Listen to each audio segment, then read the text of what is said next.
Hold on. Hello, good afternoon, and welcome to the City Ground Nottingham for alternate live commentary. Something to enjoy with your Sunday roast, whether it's pork, ham, or even beef. We've got a real Midlands derby for you to get your teeth stuck into, because we've got Nottingham Forest, who knocked out Arsenal in the last round. You heard that with us on the TC Hub. We're here again at the City Ground, and I've brought the top team with me this time round. I've brought Trevor and CW alongside us. Alongside me in the cramped press box here. Remember last time I was here, we saw Arsenal defeated here. Me and Paul James were on the commentary team that day. There's three of us here, and it's great to be in the company of two esteemed commentators. That is for sure. The tension and the atmosphere is building up a treat as the holders go to Forest, and they'll go there with quite a lot of intimidation. That is for sure. It's a Midlands derby, and you can bet your life that both sets of supporters will be right up for it. Leicester fans will be situated in the Bridgeford end away to my right-hand side, and the other three parts of the ground, the other three stands populated by Forest fans. It's going to make for an explosive cocktail with an explosive atmosphere. What a game it promises to be. It's live from the City Ground. Alternate commentary around the world on all TCUB platforms: JB Sports, JDAT Football, Storm FM, TCUB 2, and we're on Twitch as well, by the way. It's Nottingham Forest against Leicester City, coming up for you in 12 minutes' time.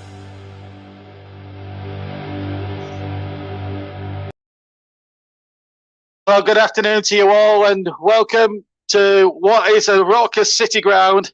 Terrific atmosphere for this Spurrow Cup tie. JP in the Bill's chair today, and I brought along to the City Ground with me CW and Trevor. We'll hear from CW in the build-up to the game, but let's get the all-important team news, and for that, let's go just across the line and join Trevor. Thank you, JB. Well, the team news here is quite interesting, because the main man for Nottingham Forest, who grab on, is injured and will not play today. As for Leicester City, Jamie Vardy's not fit enough, and there are some changes on both sides. Well, the home side today, they are starting up with what could see as a very defensive formation.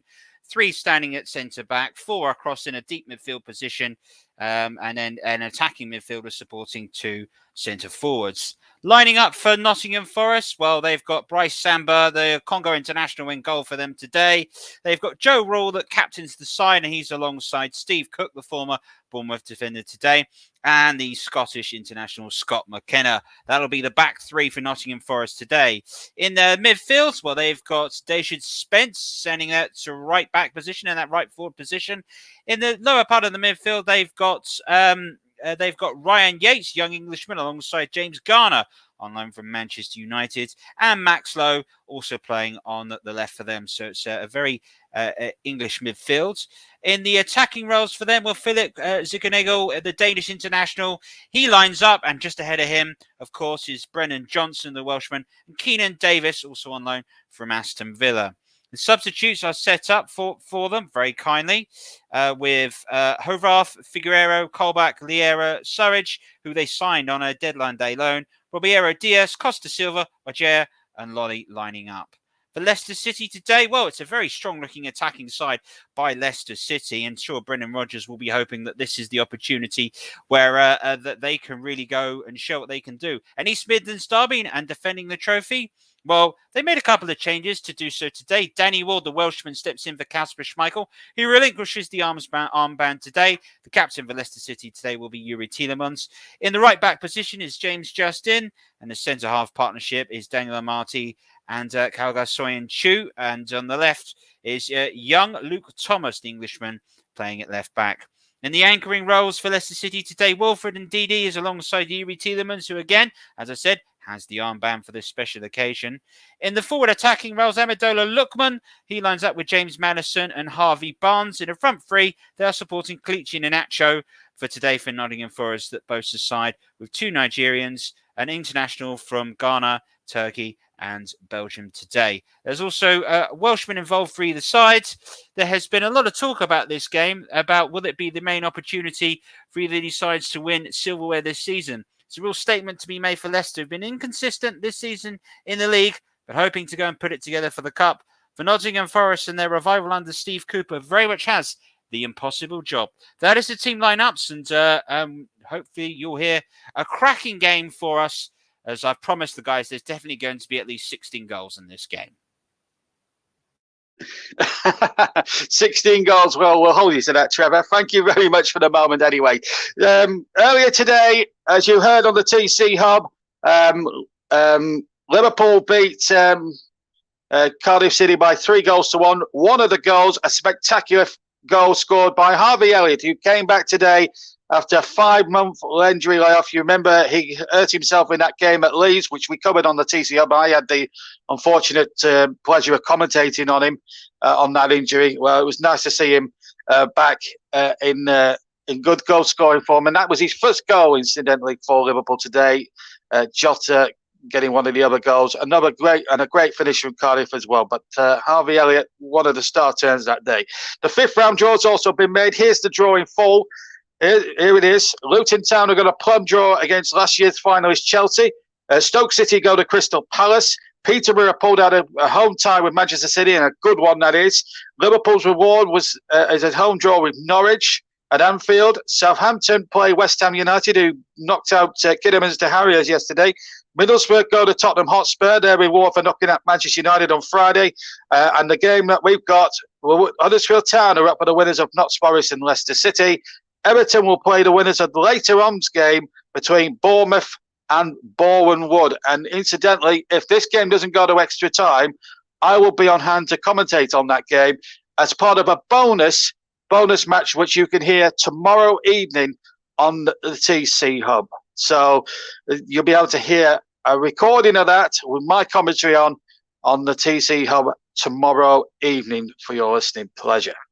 Right, and so let's bring in CW. We've got 8 minutes to kick off. Let's bring in CW for his thoughts. Firstly, on the draw, what do you make of the FA Cup draw as it stands at the moment?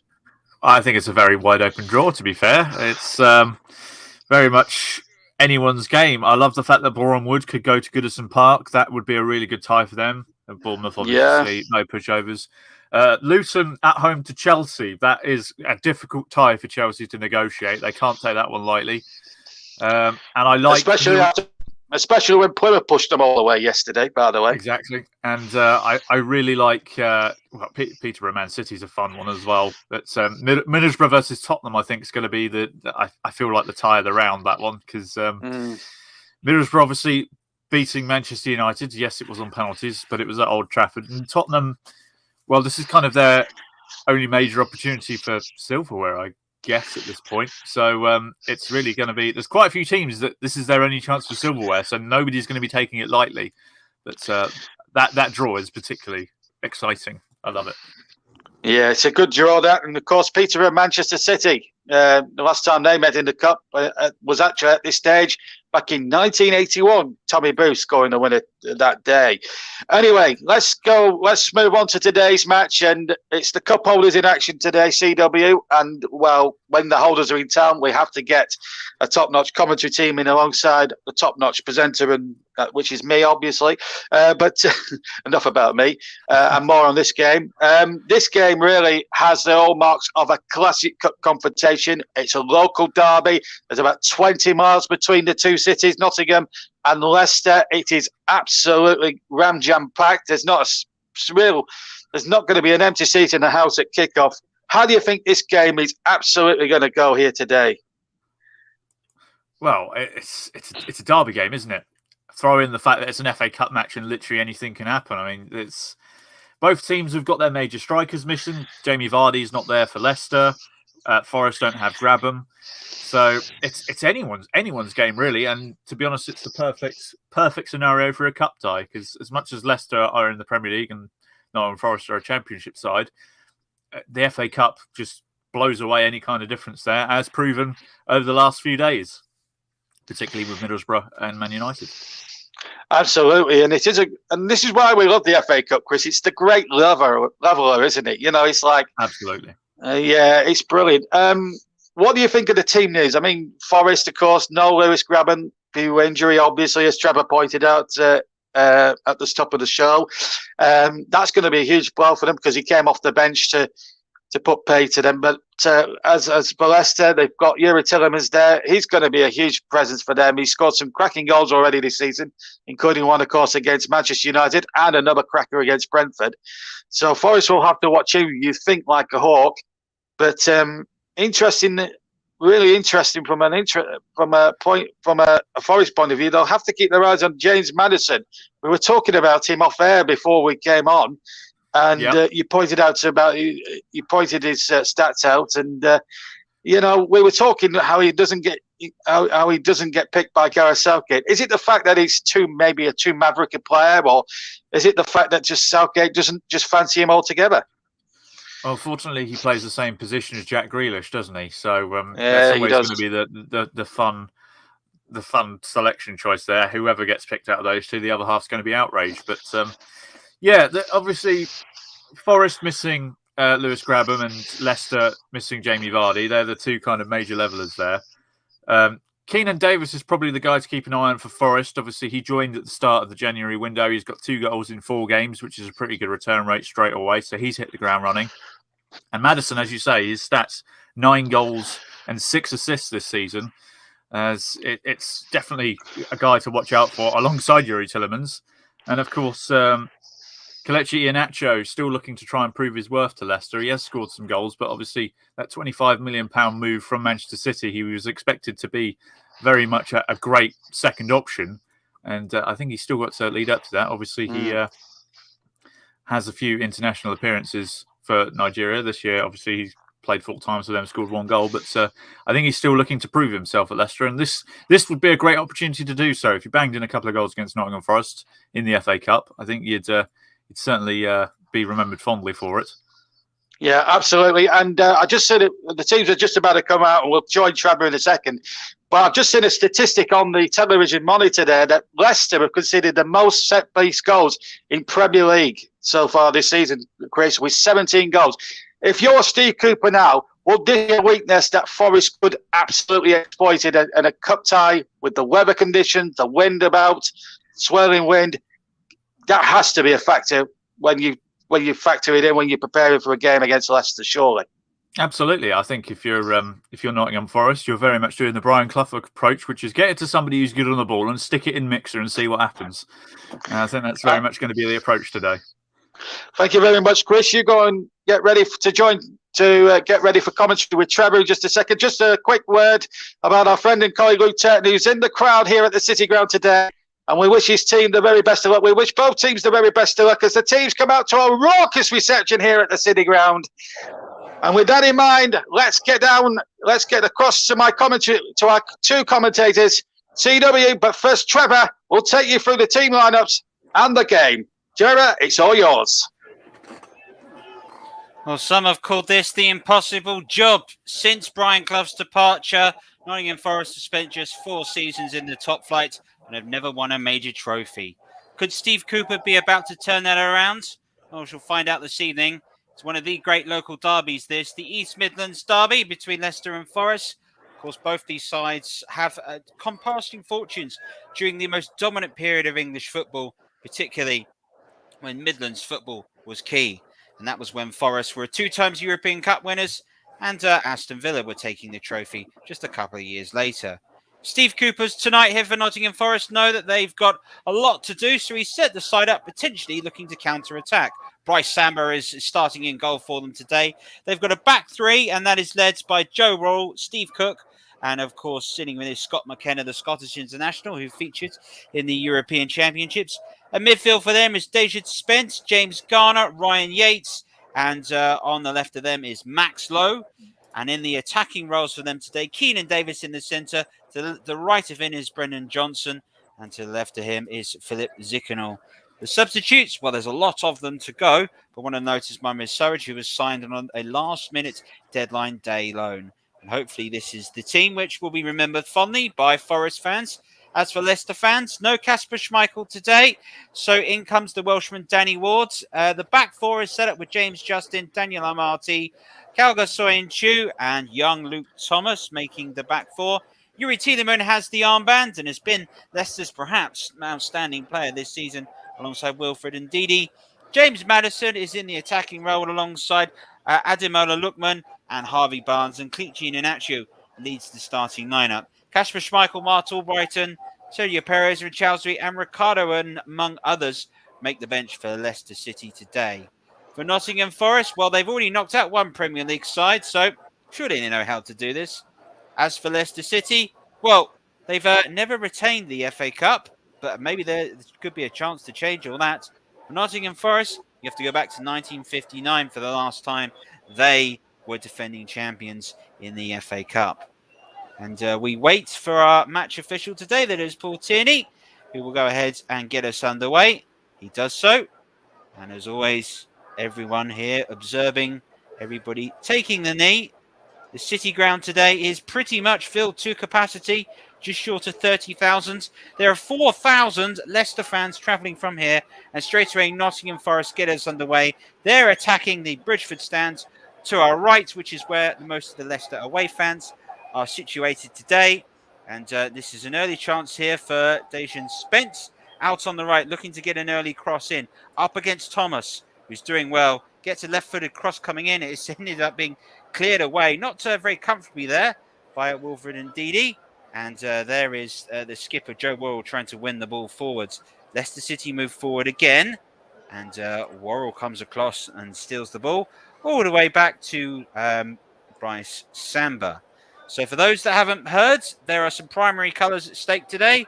Forest in the red, Leicester in the blue. Who's going to take this match and be in move into the fifth round?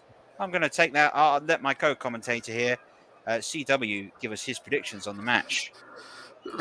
Oh, just throw me under the bus with that question, Trevor. It could go anyway, to be honest. I mean, you made the prediction of 4-4 earlier. But it could well be like that. It really is anyone's game today. And the atmosphere is absolutely electric. My hairs are on their ends. It's really an electric atmosphere, and I absolutely love it.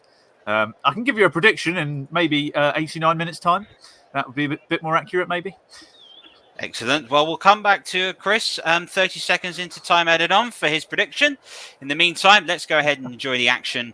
And some early touches for Leicester City. They're very comfortable to keep the ball in midfield. That's a little tip by Iheanacho that's been cut out at the moment there from Brennan Johnson, and Soyuncu clearing away to Maddison, who tries to use a bit of a cunning to get past Joe Worrell. I think Joe Worrell just reminded him this isn't your usual Premier League game. This is going to be a proper derby game. Yeah, the classic let them know you're there move, that one. Let's stick a foot in, make sure James Maddison doesn't get the chances to create anything. As I said, he's behind Jamie Vardy in terms of goal contributions this season. In fact, he's made more. I mean, Jamie Vardy's only got a couple of assists to his name, and I think 11 goals. So Maddison is the goal creating and scoring machine for Leicester. So you stop him, you stop Leicester, you'd think. Well, here is Harvey Barnes over on the right-hand side. This is Maddison again. Lots talked about him. Barnes with good control, looking to cross it left-footed, floating in, but in the end, it's too close to Bryce Samba. Claims it in the middle of the goal.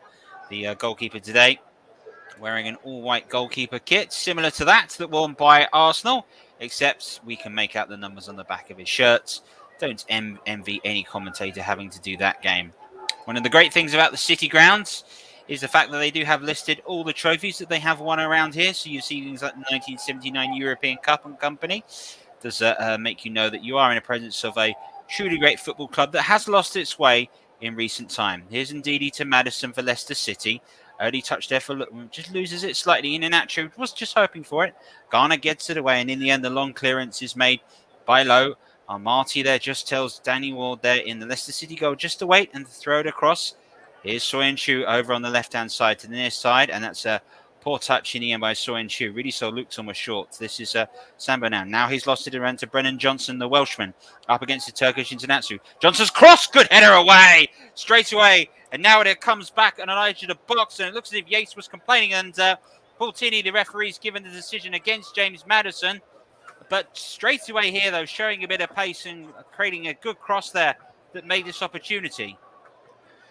Well, we said it earlier, get it in the mixer and see what happens, and all sorts of chaos going on. That's a clumsy challenge by Maddison to give away a cheap free kick. You shouldn't be putting your elbows up there. So Yeah, it's an early opportunity then. It's a bit of a freebie for Nottingham Forest. And if this goes in, I dread to think the state of the roof will be when if it hits the back of the net. Well, Brennan Johnson is lining up over this. James Garner was, and he has backed away. Does look like it will be Johnson, the young Welshman, potentially right-footed to try and wrap it round the wall. We'll wait and see. There's Philip Zickenel, who was also looking as if he fancied it. I think he's been told very politely that this is going to have an opportunity. 4.5 minutes played at the City Ground. Nottingham Forest 0, Leicester City 0. Live here on the commentary hub. A free kick and a good opportunity for this young Welshman. What can he do here? He tries to curl one. It hits it straight against the wall. And eventually the rebound is cleared by Madison. Not terribly effectively. It's put back into the mixer there by McKenna as well. Justin's header down. Now this is Amendola Lookman. All the way back to Justin Tillemans. Clever little touch, just looking to feed the attacking player for Leicester City through. Wasn't able to do. There is Garner, little ball in. Keenan Davis out wide, early low cross. Soyuncu able to deal with that as Brennan Johnson was just looking to float through for Nottingham Forest.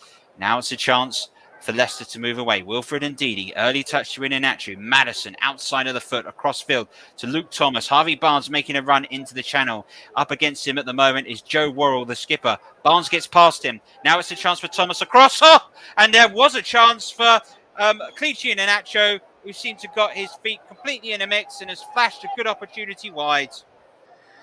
Well, those are the kind of chances that if you want to dislodge Jamie Vardy as your regular striker, that you have to take. And he's just, I know it's his first chance of the game, but you've got to at least hit the target from that position. Clearly on his weaker foot.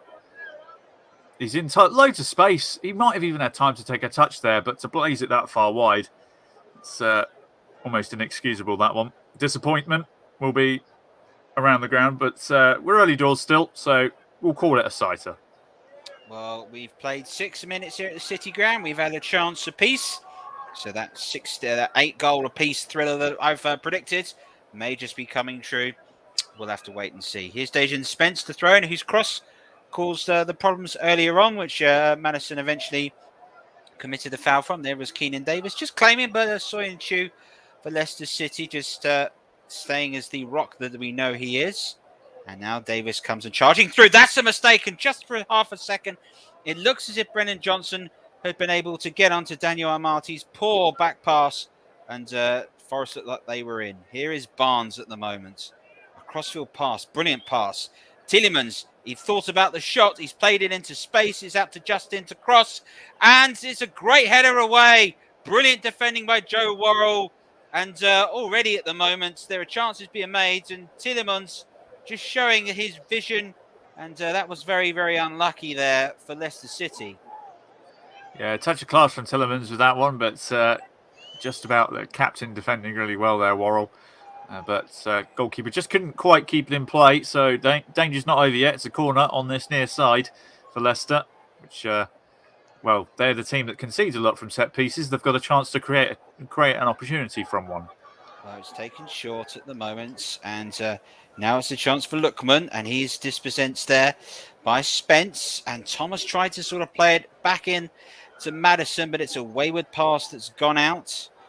And it will be a throw-in for Nottingham Forest. And Leicester has shown glimpses at the moment, but if you could look at their season, it has been glimpses at the moment.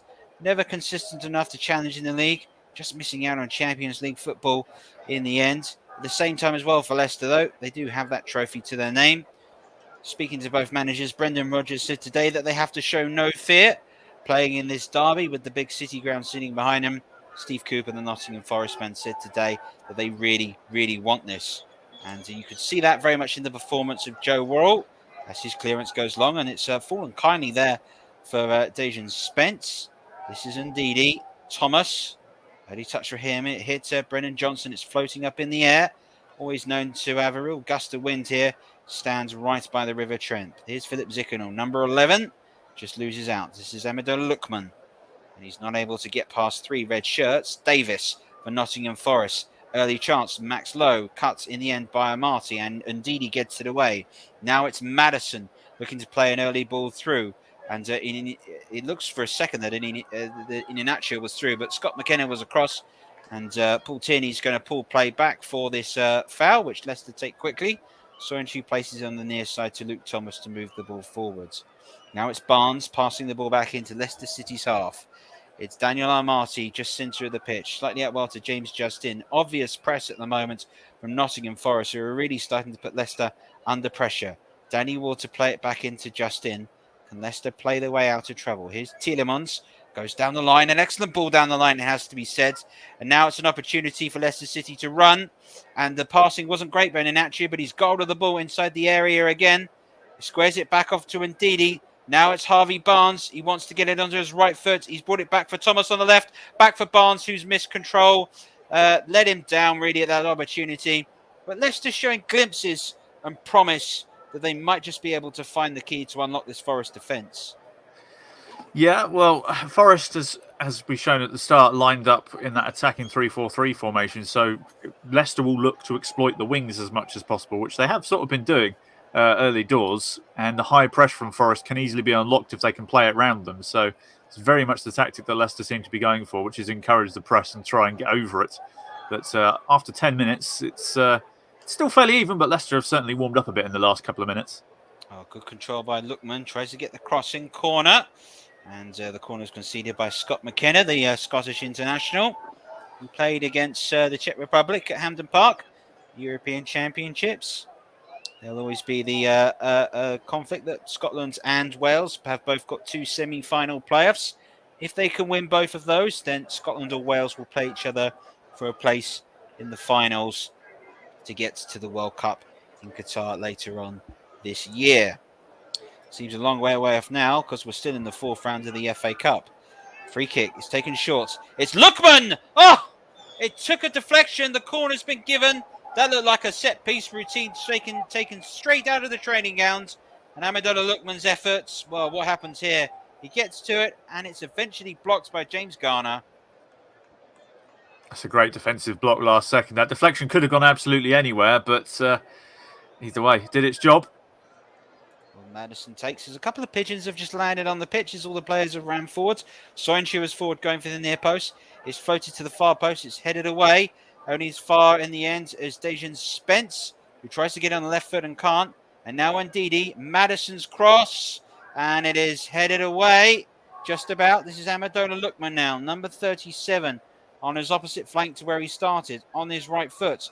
Looking to cross the ball into the area. It's another almost panic-like clearance from Forest, but it has been got away. And Luke Thomas, not for the first time, has miscontrolled and the effort's gone away. And those of you that maybe you are remembering the previous game between Forest and Leicester did see an early substitution after a poor performance that evening. And so far, it is going to be interesting to see whether Thomas can find his feet, because he's looked a little bit nervous today, the young man. Maybe the occasion is very much getting to him. McKenna's long header. And there is Lookman, who tried to go early, but was pulled up in the end for the foul. And poor Tierney able to see the funny side of that effort. So the referee just having a laugh there. I thought it was like, you missed anyway. So, shouldn't be complaining too much. Bryce Samba's long click. We're just coming up to 30 minutes. Nottingham Forest 0, Leicester City 0. We're live here on the TC Hub. And thank you very much for joining us, and hope you'll keep with us as we keep you our alternative exclusive FA Cup coverage. This is Dejan Spence moving forward again. Past Lookman. That's a teasing ball into the area. It hit Armati that was cleared. And eventually it'll just be a throw-in. And Thomas has redeemed himself. But at the moment, Dejan Spence is causing the left back for Leicester City a lot of problems. He stands over at the moment to take the throw. And Forest Guinea ready to go. They're attacking the Bridgeford stand to my right. For those of you watching on telly, the stand you see right in front of you is the Brian Clough stand. We're in the Peter Taylor stand here in the gantry today. And Leicester at the moment are attacking the Trent end. There is Lowe. Touch maintained by Zikanor. Here's Garner. Good spell of possession at the moment. This is by Forest. Worrell. Early ball into Johnson. Spence loses it. Thomas. Good challenge by him. He'll do his confidence the world of good at the moment. Now it's out wide at the moment to Harvey Barnes. He's up against Worrell. He's past Worrell. It's still Barnes. Oh, sliding at the far post was Amadona Lookman, who just couldn't get there. But that was excellent football by Leicester City. It was indeed that ever so close opportunity. Echoes of Gascoigne in '96. Very close. If its stats were longer, that would be 1-0. It's great work by Harvey Barnes as well. Turned Royal inside out. The delivery was inch perfect. It's just a shame that I think it was Iheanacho in the end that couldn't quite get on the end of it. It's very close. Yeah, Amadona Lookman just not far from there. One master question though, had Jamie Vardy been on the pitch, would he have seen that? Because sometimes the art of being a centre forward is anticipation as it is being able to finish. And it's that instinct which top centre forwards have. So Brendan Rodgers, some have said he could be lined up to be the Manchester United manager coming up in time. The man that won the domestic treble twice in a row with Celtic and led Leicester to their very first ever FA Cup. An outstanding resume. And let's not forget, he was a slip away from winning the league with Liverpool all those years ago. Soyuncu was forward again as Leicester continued to put the pressure on. Thomas and Maddison over this free kick. No, that's not a law firm, I said. That's Luke Thomas or James Maddison. It is the latter to swing the ball in. It's headed away. And McKenna dives in. And now Leicester City continue to put the pressure in once again. Justin left-footed all the way across to Maddison. Over on the far-hand side. Now into the channel is Iheanacho. Back again to Tielemans. Iheanacho. Tielemans again. A lot of space for him to provide across. 3 in the area. A foul called. And it looks as if the foul there, the guilty partner, is Philip Ziganol, who came in and just clipped Yuri Tielemans. That's a Denmark man just clattering into a Belgian man. It's all got a little bit of Viking spirit between those two. I thought that was a fair shoulder charge, that one. They're both sort of running into it. They've both charged shoulder first into one another. I think Tielemans... I mean, it's a 50-50 call, that one, to be fair. So, take your pick for that one. So, free kick, and it'll be James Maddison to take. Looking to swings when Soyuncu is forward. Ndidi, Barnes, Amado, and Lookman just hanging over the edge of the area. Daniel Amati is also forwards. Maddison swings the free kick in. It's punched away by Samba, and it needed to be. It was in a dangerous area, and now that is a looped effort by Tielemans, which has gone out. But James Maddison certainly showing that his ability to deliver a ball from a set piece could be causing Forest trouble today. Yeah, as mentioned earlier, he is probably the danger man, and set pieces is definitely something that he will look to exploit. It's Forest just keeping on top of him for the time being as they look to break. Well, they were going to break away here, but that ball's gone too long. It's it's certainly been. It's sort of 5-minute spells for either side. First it was Forest, then it was Leicester, then it was Forest again, and now it could be was going Leicester's way, but Spence on this near side's got a chance to go forward now. Well, it's gone out for a throw-in, and certainly Dejan Spence is targeting young Luke Thomas on that left-hand side. And a good experience being used by Spence, wearing number 2, but essentially playing a right midfield role today. And that sort of 3-4-3 formation that Steve Cooper's introduced, as they look to try and exploit areas of the pitch where they can. Was that? No, it was indeed. It was Ryan Yates who was caught by Harvey Barnes. So referee brings play to a halt, and a free kick available for Nottingham Forest. Paul Tierney, of course, very much a well-respected and regarded referee. And in this situation here, I think that was a case of Harvey Barnes just leaping in and perhaps getting a little too involved, and a little bit of afters by Yates, but what one expects from a derby, East Midlands. And we're 18 minutes into the match. Nottingham Forest 0, Leicester City 0. James Garner, formerly of Manchester United, standing over this and looking to cross the ball into the area. Spencer's left it. In it goes. It's looping towards the far post. Header is down. Just headed away, and it could be a chance, but it's been got away. And it's laying the area towards Davis. On the left foot! Oh, he hits the bar! Would you believe it? Keenan Davis, formerly of Aston Villa's left-footed effort, strikes the bar. Forest exploiting Leicester's ability to deal with set pieces, and they very nearly broke the deadlock. Oh, it was a great effort. He's been in hot form since joining on loan from Villa, and he was ever so close here. The technique was inch perfect, chest control, brilliant, left-footed strike before it's even hit the floor. He's so unlucky. If that goes in the back of the net, you've got a goal of the tournament contender right there. So unlucky, but that's been the best chance of the game so far. Keenan Davis there, showing from that replay, his eyes completely focused on nothing but the ball. Great something that youngsters can learn from. Here's Maddison breaking away from Leicester City, looking to make sure that that miss is punished. And that's what top quality sides do. Barnes on the right foot, low ball, linked inside. That's a beautiful looking turn. They're appealing for a penalty, not given. The appeal there was for the challenge in the end, but it wasn't given. And no penalty, and probably the right decision. It's a clever ball into the box. And referee just waiting. And I think some of the players just halting, wondering if VAR was going to be called into a factor. But are we? But of course, we're at a championship side, aren't we? Yep, no VAR here today, which I think is wonderful news. Well, I have to say completely impartial on that. But as my mum taught me, if you've got nothing good to say, don't see anything at all. Indeed. Here's Iheanacho moving forward. I can talk about the football, though. That's what I'm paid to do.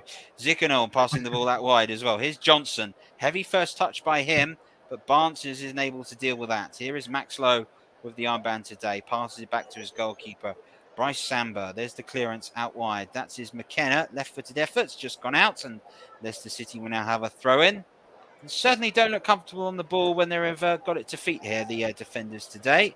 Oh, it's an early pulled into Ndidi. There goes Lowe across, heading the ball away. And Iheanacho, good control by him. Maddison, now back to James Justin. Yuri Tielemans, under pressure. Here's Thomas. Leicester passing the ball backwards towards the centre circle. Soyuncu, now it's into their own half. Daniel Amati brings it forward into the final third of the pitch. Continues to go Amati, looking to play in Iheanacho, who's controlled, just let him down. This is Keenan Davis moving away for Nottingham Forest, who has just hit the woodwork today. He's got past Ndidi, good skill by him. James Justin comes in, good strength shown by both players. There's James Garner, and the throw-in has been awarded to Nottingham Forest before Garner could look to play it in. But Keenan Davis has shown himself to be a bit of a handful thus far for the Leicester City defenders. He has. He's shown great strength there to retain possession. It's gone out for a throw, obviously, but in Nottingham Forest's favour. But he has been a shining light for Nottingham Forest since joining on loan, and he definitely is the man to watch on Nottingham Forest side, because as shown with that crossbar effort earlier, he really is on it from start to finish. And those pigeons are going to be on it if they're not careful. I wonder what the odds are of them being hit by the ball. Probably 4-1. Here is Spence. Johnson looking to cross the ball. Looking to get it towards Davis. Headers back down. And there is the opening goal. It has arrived through Philip Zikanoglu. He's able to finish. Good work by Davis, heading the ball back down. And Nottingham Forest lead in the 23rd minute of the first half. The breakthrough has come, and we really do have a game on now. The City ground is absolutely raucous. Lovely, well-worked goal. Zikanoglu was there to finish. And so far for Steve Cooper, this is 100% going to plan. Well, it's brilliant build-up play. The header down is fantastic, but that's a bit of Premier League class as well. The man on loan from Watford, fantastic finish. And the City ground, well, it's been raucous from the start, but after that goal, you're going to have to nail the roof down again. There was Johnson. Keenan's header down. Zikanoglu just showing the killer instinct to be in the key place when required. The man that got the key goal in the previous round. There he goes again, finishing. Just look at this. The strength here. Two low knees combining well. Look at that. Lovely moments. The cushioned header was perfect. The header down was perfect. It's just got score me all over. It's excellent finish. And we do have an early goal, which on these kind of occasions is always great, because it may well open the floodgates. 4-4 still on. Well, we can wish and see. And then we've got another goal! Would you believe that? Out of nowhere, a second goal arrived. It's the young Welshman, Brendan Johnson. Forest have scored again pretty much straight from the kickoff. This is incredible. Forest lead 2-0. And suddenly Leicester I'd love to see what happened there because we were watching a replay. We turned to our cameras. We turned back to the pitch. Johnson's through and he scored. What on earth happened here? Well, let's have a look. Here's Zickenall, 30 touch into Davis. Lays it all the way back. Lowe has the pace here to get it in between Justin and Armati.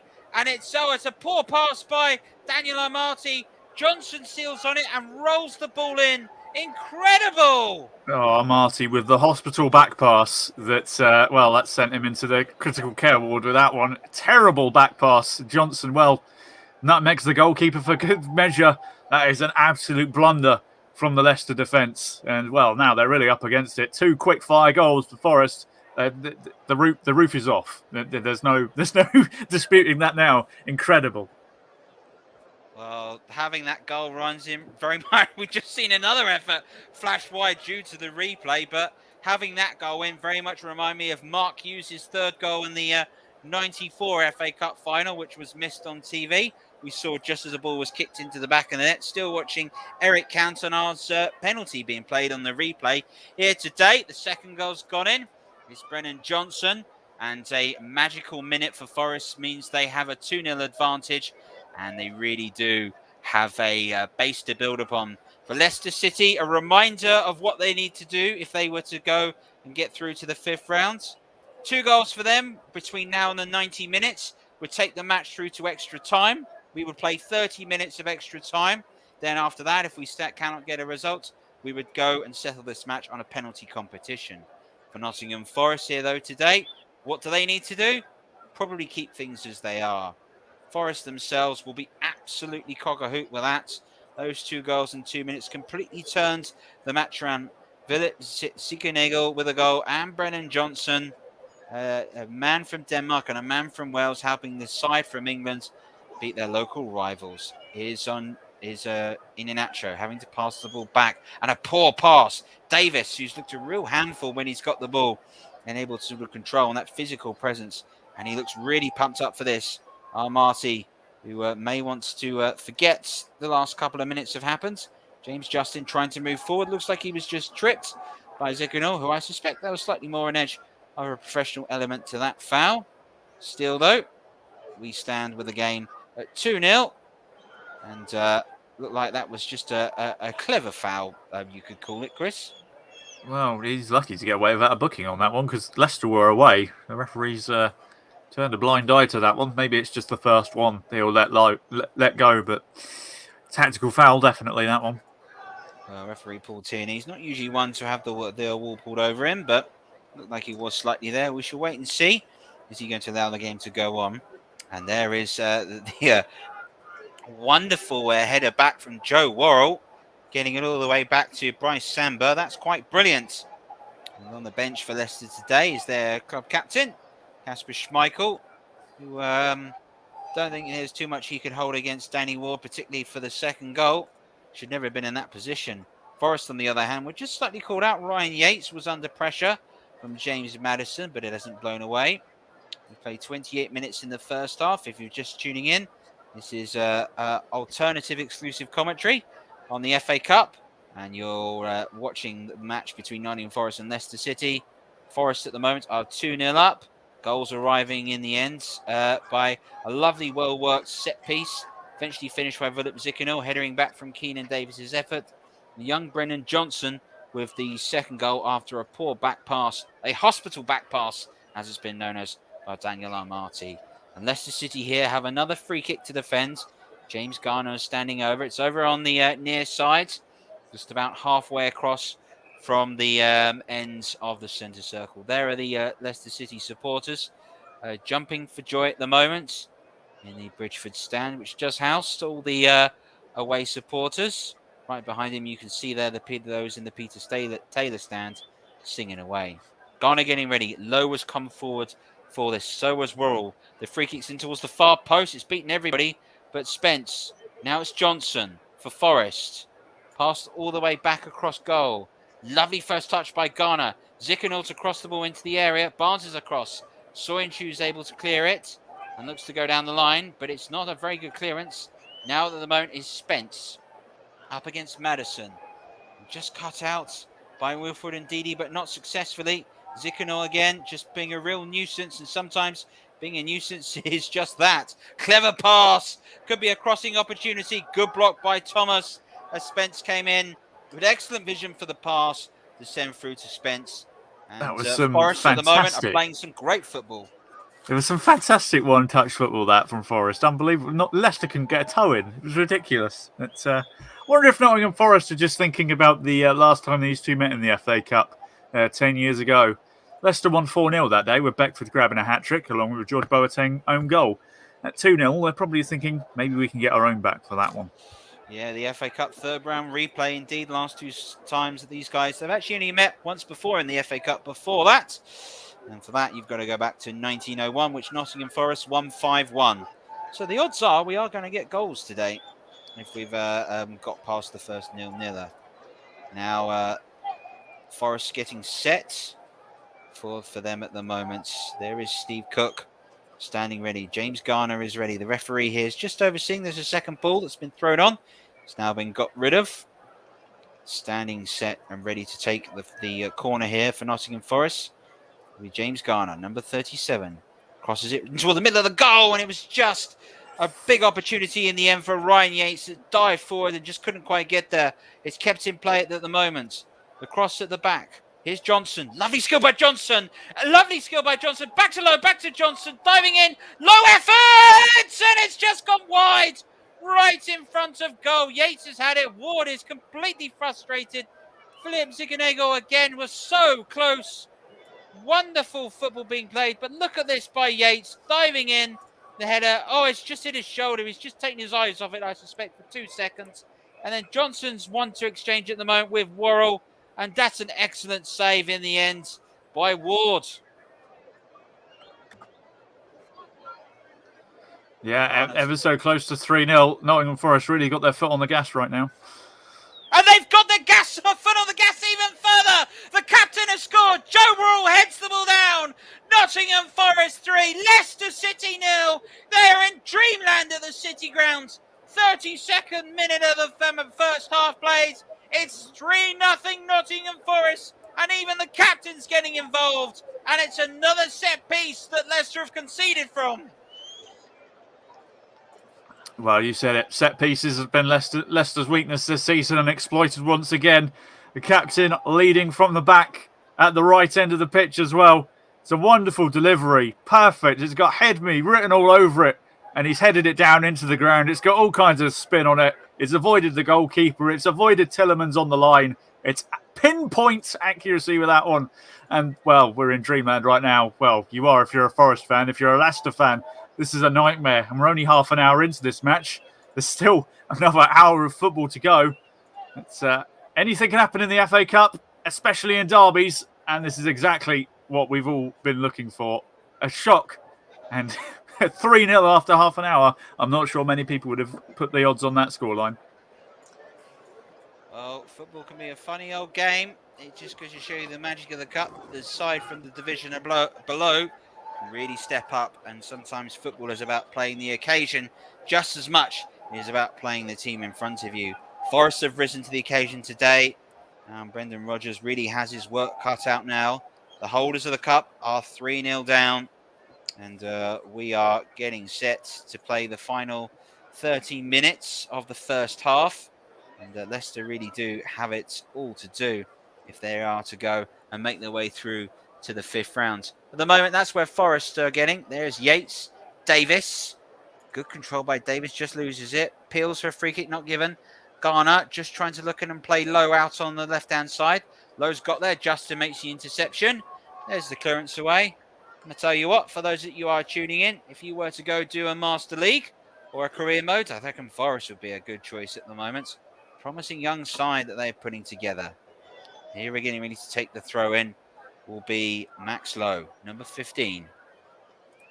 Ziganego is standing near to him. The throw is to Ziganego. Now it is all the way back to Garner. Davis, lovely control from him. He's just using his strength brilliantly.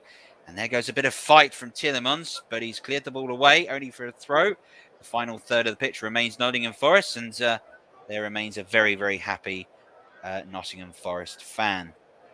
course, some have called this the impossible job. Since Brian Clough retired in the first season of the Premier League in May 1993, since then, Forest has spent just 4 seasons in the top flight, relegated in 2005, and relegated from the Championship, relegated from the Premier League in 1999, relegated from the Championship in 2005.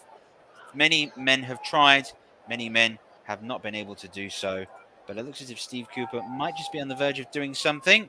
Former international who was told he'd make a much better coach than a professional footballer.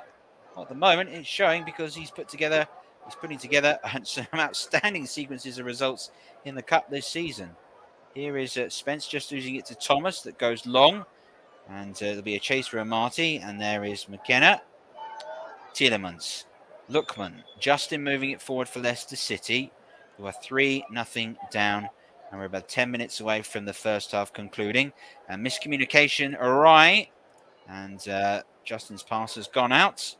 And with 10 minutes to go in the first half, I've got to ask you, Chris, what have Forest done so well to be 3-0 up at the moment?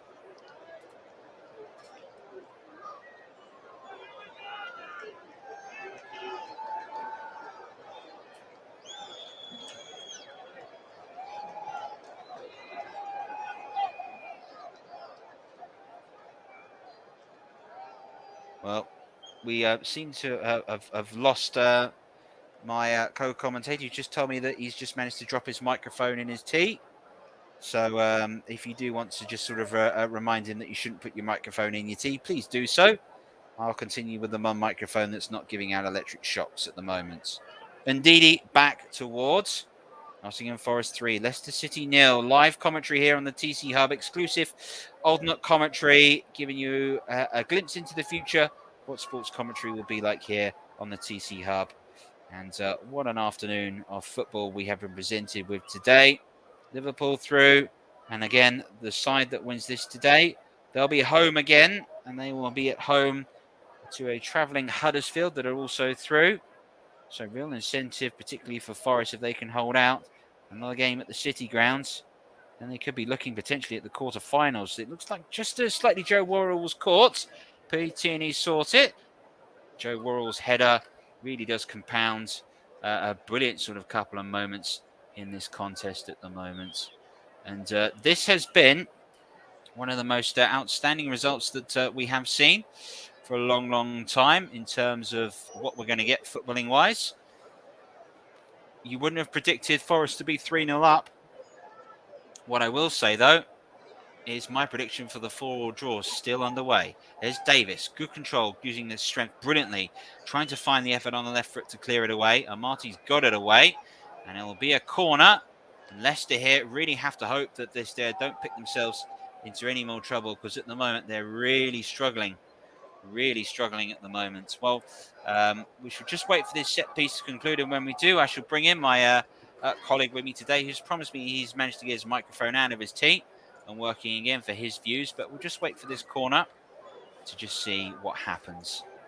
What a game, what a time to come to your first game, if it is your first game. Garner to take the corner, floats it in towards the far post. Forest player goes down, it's Soy Chu.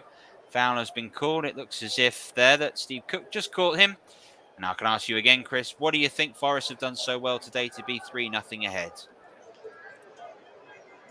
Well, they've just been the sharper side. They've reacted quickest to things. They've played the press really well. They just haven't let Leicester get the ball down and play with it. So they've just kind of smothered Leicester into submission here, and obviously capitalised on the mistake for the second goal.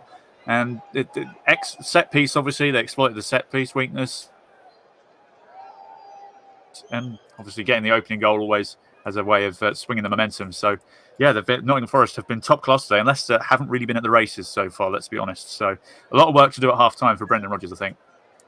Well, 4 shots on target for Forest. You've just seen there in the top left of your screen. Scored from 3 of them, so very good conversion ratio for Brendan Rodgers. Well, his side have yet to test Bryce Samba, the man from Congo. Wonder if they can do so just before half-time. I'm sure Leicester be thinking, get one back here, and just changes the context of the match in the second half. Bryce Samba picks the ball up, the goalkeeper for Forest, right in front of the Trent end. Forest fans are in good voice today, and justifiably so. Those tuning in, we've seen an outstanding couple of minutes of play in which Forest went from being level to 2 goals ahead. Goal scored by Vidit Zikanul, and then there was a hospital pass by Marty that was captured on and headed in by Brennan Johnson. And then the captains got involved. Joe Worrell, his brilliant header from a corner. Couldn't be more better place. And now come Forest again. Zikanul moving forwards. Keenan Davis, good touch onto the right foot. Spence, good save by Ward. Spencer's effort, right-footed. If he'd gone with the laces, had he been able to test Danny Ward even further. That's the 5th shot on target for Forest in this match. Zikanul looking for Davis. Indeed, he's got to get there. Luke Thomas is under pressure. Yates is putting him under pressure. Now it's an opportunity for Leicester to break. Madison playing the ball forward into space. Sambo's come out a long way. Here's the chance for Iheanacho! It's another goal! Leicester City have one back. That's just, you think, what they need for the moment. What on earth was Bryce Samba doing? He's got it all wrong. And suddenly it's looking very comfortable. Now it's looking a little bit shaky. Leicester City have their foot in the door and are back in this contest. And it's a goal pretty much from nothing after a lot of Forest pressure scored by Clichy and Nacho. Well, this is just what they needed just before half-time, a goal to give them a bit of momentum. It's something to build on, but the goalkeeper has got this all wrong. So, well, once he was out that far, he was committed, and unfortunately, he missed it, which left Iheanacho the easiest goal he'll ever score. Pigeon nearly got in the way as well. So all sorts of TV gaffes, that one. That's not one for Samba to look back on. It's a real goalkeeping gaff, that one. Yeah, almost caught the pigeon. In the end, though, he's caught Nottingham Forest cold. After they're pushing forward, Iheanacho strikes. We've had 4 goals in the first 40 minutes of this contest. You know, that our scoreline prediction is still very much on at the moment. A reminder here today, we have to play this match to a finish. So at the end of this, if our teams are level, and we're a long way off that right at the moment, we will move to extra time. And then if there is no deciding winner in that, there will be a penalty competition. Replays have been scrapped for the 3rd and 4th round this season. Of course, they've been scrapped permanently from the 5th round onwards. Here's Barnes for Leicester City. Madison. Little spring in Leicester's step at the moment. Thomas trying to play Barnes into space. There goes there goes Worrell at the moment, and Spence coming in. And referee Paul Tierney called for the foul on Barnes. And you can see there Joe Worrell saying that was shoulder to shoulder. But is it for the tackle by Spence on Barnes? Difficult on that one. It was a bit of a sandwich, but one of them didn't get the ball, so that's probably why it's been given. Well, James Madison is standing set with his free kick. Soenchio is forwards. There goes Ndidi also sitting right on the edge of the 6-yard box. Madison is forward now. There goes Barnes. It's the cross to... I thought Madison was going for goal then. I guess he was. In the end, it's floated aimlessly over Bryce Samba's bar. Leicester City scoring with their only shot on goal. The score is 3-1 at the moment if you just tune in. Nottingham Forest are ahead at the City grounds. Of course, they're playing Nottingham Forest. They're 2 times FA Cup winners. It's Leicester City who are the current holders. And that's a special FA Cup final they had. The first to have the return of fans at Wembley after the horrible pandemic. Might only have been 20,000 fans. It would have felt like 200,000 that afternoon. And that was the day in which Leicester beat what turned out to be the European champions, as Chelsea went ahead and won the European Cup just a week later. Headed down by McKenna. This is Tielemans. Out wide is Justin. Marked by Vidit Zikanul. Now it's Tielemans. Clever little pass back to Soenchio right on the kickoff point. Madison looking to play the ball forward at the moment for Thomas, who's lost it. Spence. Now it's been clicked forward by Yates. Giving the chase at the moment is Johnson on Soenchio for Leicester City. He plays it back into the area. Now Danny Ward for Leicester City. Plays it coolly and calmly down to his left-hand side towards Soenchio. Now on to Reiter on the byline is Madison. Starts to move in still. Right-footed. Rolls the ball across. Daniel Amati. He'll be hoping that horrible mistake by him doesn't cost his side a chance to continue in the FA Cup. Here's Wilfred Ndidi. Clever pass to Madison, who looks for the opportunity. Can't see an option on, and that's good work at the moment by Nottingham Forest. Ryan Yates and Brennan Johnson putting on a good press. And Didi Lookman there. Now over the cross to Tielemans. Iheanacho. Thomas wants it and has got it out wide. Now this is Madison looking to flick the ball through, and just for a second looked as if there was a chance. It was a clever idea though from James Madison, who's just starting to find his range at the moment. He is. He's going to be the man that gets Leicester back into this game, but it's going to be an interesting team talk at half time for both teams. Obviously, Forest will be really annoyed, and they'll have to get over that mistake that led to Leicester's goal. Leicester, on the other hand, they'll be like, right, this is it. We've got one. Let's get two more and see what we can do from there. Well, Daniel Amati's header wasn't perfectly accurate, but it's been picked up by Danny Ward. We wait to see how much time will be added on at the end of the first half. First half, which has gone completely to script for Steve Cooper's Nottingham Forest, who leads by 3-1. Here's Amati for Leicester. James Justin looks to play the ball forward and long down the line. It'll be a chase, which Cook is there, and Steve Cook does well. And just steals of Amati. 3 minutes of time added on is signalled by the fourth official. And a long ball over the top for Davis. And has he got the pace to get there ahead of Justin?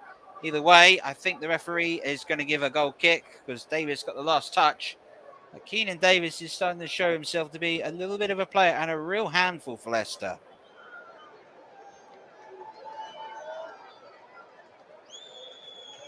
Well, you can see running back there that was a rather interesting moment. Interesting stat for you folks. Clichy Iheanacho extends his record as the highest scoring African player in FA Cup history with his 15th goal. There you go. Who says that we don't bring you the important facts and figures? For Forest, though, the important fact for them is they're 3-1 up. And with 3 minutes of time added on, it looks like they're just going to see this match out. James Garner is down, holding the back of his head, needing a bit of attention. Hopefully, nothing too serious. There goes a couple of the trainers on. And we now get ready to just play out the last few moments of this app. And we can see from Garner, what was it? Oh, it's his own player that landed on him. Oh, that does look like that's going to cause quite a degree of discomfort.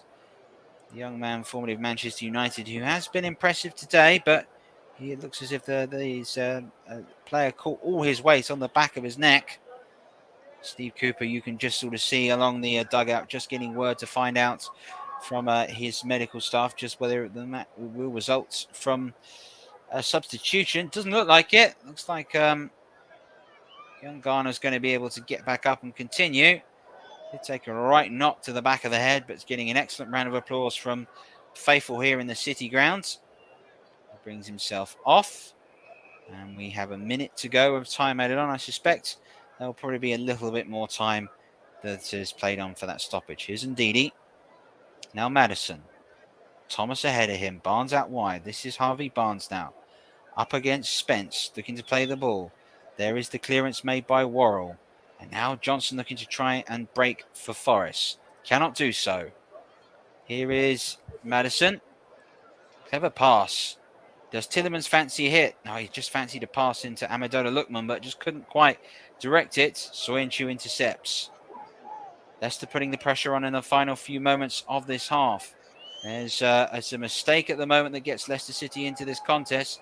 Here's Yates. That's an excellent ball. Looking for Johnson. Good challenge by James Justin. Now Garner, who's back on. Max Lowe, left-footed. Great little pass. This is good spell of possession Forest have had and to continue with the ball. Here is Johnson. Zickernagel. Garner. Back to Zickernagel again. Forest just looking to try and pass their way through and finish the half off. Leicester themselves still sort of putting the pressure on. And there goes Samba's pass into Joe Worrell, who's got the armband today. And Samba's clearance is floating high and around, and Soyuncu has his eyes on the ball all day long. Yates' pass is miscontrolled. There goes McKenna. And now it's Ndidi for Leicester City. Madison. Lookman. Good challenge in the end by Lowe. Great little pass out wide. Now it's Keenan Davis. The flag has gone up. He's offside. Flag went up really quickly, and that's the advantage of no VAR. And that ends the first half of what has been a quite outstanding first half of football that we have seen here today. An incredible couple of minutes for Nottingham Forest, especially when Brennan Johnson scored. And an excellent header by Joe Rule made the advantage almost in doubt. Forest leading by 3. Iheanacho capitalised on some terrible defending by the goalkeeper Bryce Samba, who slot the ball in at the halfway mark in the City ground. It is Nottingham Forest 3, Leicester City 1. Thanks very much, Trevor. Hopefully we'll get CW back a little bit later on as well. He's having technical difficulties with his headset, so we'll hopefully we'll get him back for the second half. So 3-1 at half time then. Nottingham Forest putting Leicester City to the sword. Leicester City really lambs to the slaughter this afternoon in the FA Cup. 3-1 they lead. Earlier today, Liverpool 3, Cardiff City 1. We'll tell you a bit more about that. So Iheanacho, Johnson and Worrell all within the first 32 minutes. And then Iheanacho pulling one back after 40 minutes. It's been a terrific first half of proper FA Cup football. And who knows what might happen now in the next 45 minutes.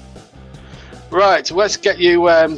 Right, before we go any further, let's bring you bang up to date what's been happening in the FA Cup this weekend. Of course, we started our action as far back as Friday, of course, with that marathon fourth round game at Old Trafford between Manchester United and Middlesbrough. Middlesbrough winning 8-7 on penalties. They bagged a home draw with Tottenham Hotspur.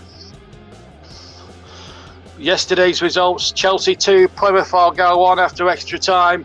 Kidderminster Harriers 1, West Ham United 2. So both Plymouth and Kidderminster have just cause to go away from those, feeling rather annoyed about things because they really gave Chelsea and West Ham respectively a bit of a scare. Crystal Palace are through, comfortable 2-0 winners over Hartlepool United, who knocked out Blackpool in the round before. Frank Lampard's first match as Everton manager got off to a very good start yesterday as they defeated Thomas Frank's Brentford by 4-1. Mina, Richarlison, Holgate and Townsend were the goal scorers, even Tony with a penalty after 54 minutes.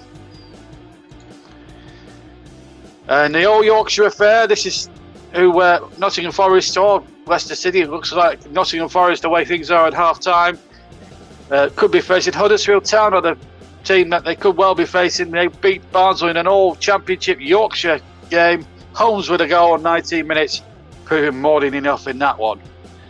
Manchester City, one of the red-hot favourites, they got past top of the championship Fulham with no problems at all. Or Carvalho put the championship side ahead on 4 minutes. 2 minutes later, Gundogan equalised.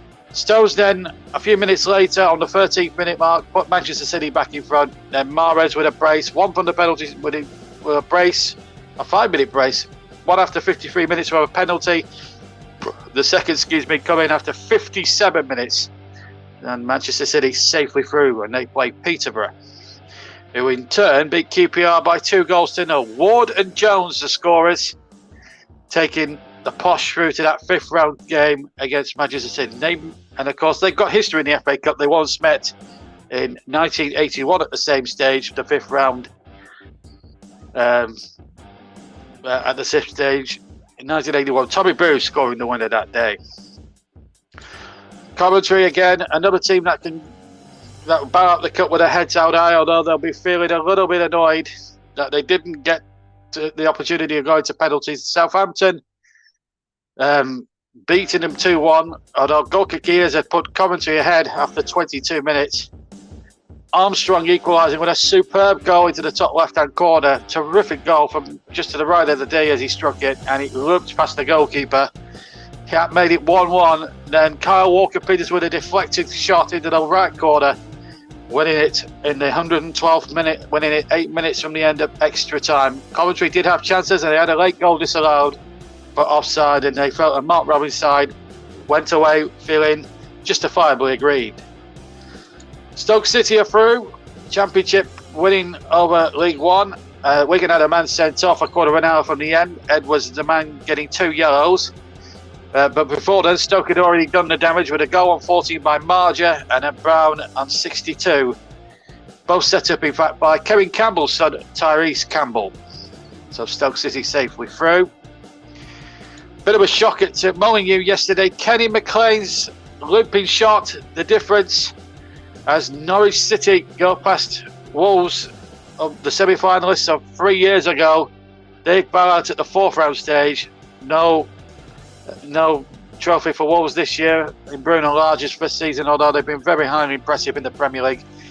And it's Dean Smith's Norwich, who are out of the bottom three in the Premier League, who won by a goal to nil, incidentally, yesterday.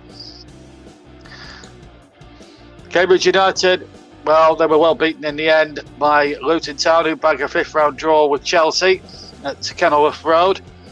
They were just too good for their opponents at the Abbey Stadium, in all honesty. Burker put Luton ahead after 14, Mendes Gomez after 23, and Muskerry 2 minutes from the end, making sure that the Hatters hatted if you pardon the pun, hatted a nice little draw against Chelsea. We're going back to CW in a second as well to get his assessment of the first half as well. Let's just finish off with the scores from today. Tottenham Hotspur 3, Brighton 1. A brace for Harry Kane after 13 and 66 minutes. Solly March with an own goal on 24 minutes. And then Bissouma pulling one back on 63. So Spurs are through. They play Middlesbrough, of course, in the next round of the Cup. And then earlier today, Cardiff City gave it a good goal, but Jota, Minamino and Harvey Elliott with the pick of the goals, sending Liverpool through 3-1, as you heard, with Ross Verdon on the TC Hub at Anfield. Colwell, though, scored a terrific goal for Cardiff 10 minutes from the end, but it was never going to be enough. And at the moment, and as you're hearing at half-time, and we'll get the thoughts on CW in a second, Nottingham Forest 3, Leicester 1. And tonight, 6:30 kick-off, it's Bournemouth taking on Bournemouth Wood at the Vitality Stadium. So there you are, you're right up to date. And also I'll recap the fourth round draw for you in just a second as well, before we bring CW in. So this is the fifth round draw. Before then, Luton play Chelsea, Crystal Palace against Stoke, Peterborough get Manchester City, Liverpool get Norwich City, Southampton play West Ham United, Middlesbrough play Tottenham Hotspur, Nottingham Forest looks like it's been them, or Leicester City. You never know what might happen in the second half. The winners of that will play Huddersfield Town, and the winners of Bournemouth and Boreham Wood will go to Goodison Park to face Everton. Right, that brings you well up to speed with everything that's going on, and I believe CW is back on the line, or his headphones are back at full tilt working again. So let's bring CW in now for a little bit of analysis before we head back for the second half. CW, are you there? I am indeed. I've given my microphone the hairdryer treatment, so it should be all nice and ready to go now.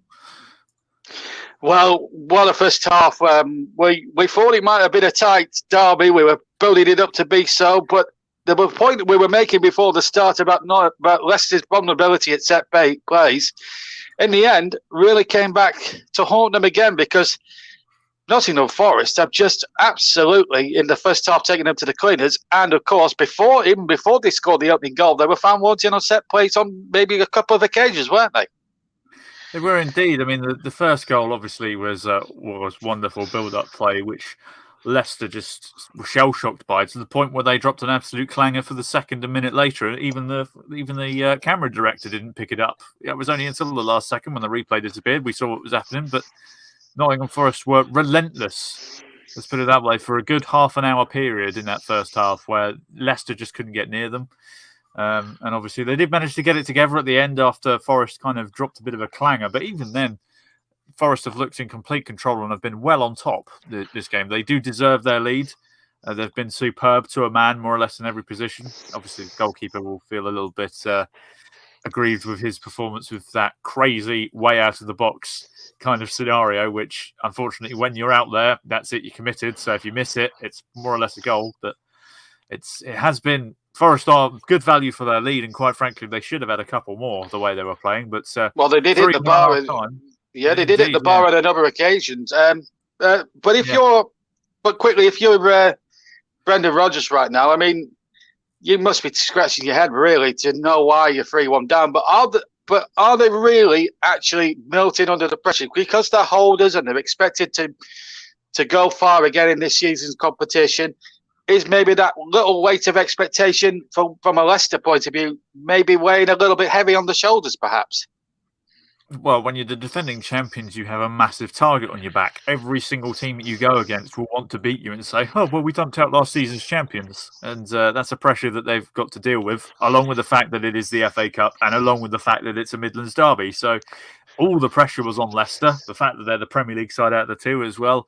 I think they're just wilting under the pressure. And the atmosphere tonight has been something spectacular. And the second half, I dare say, is going to be just as raucous. And if Leicester get an early goal, we could have all kinds of fun in the second half.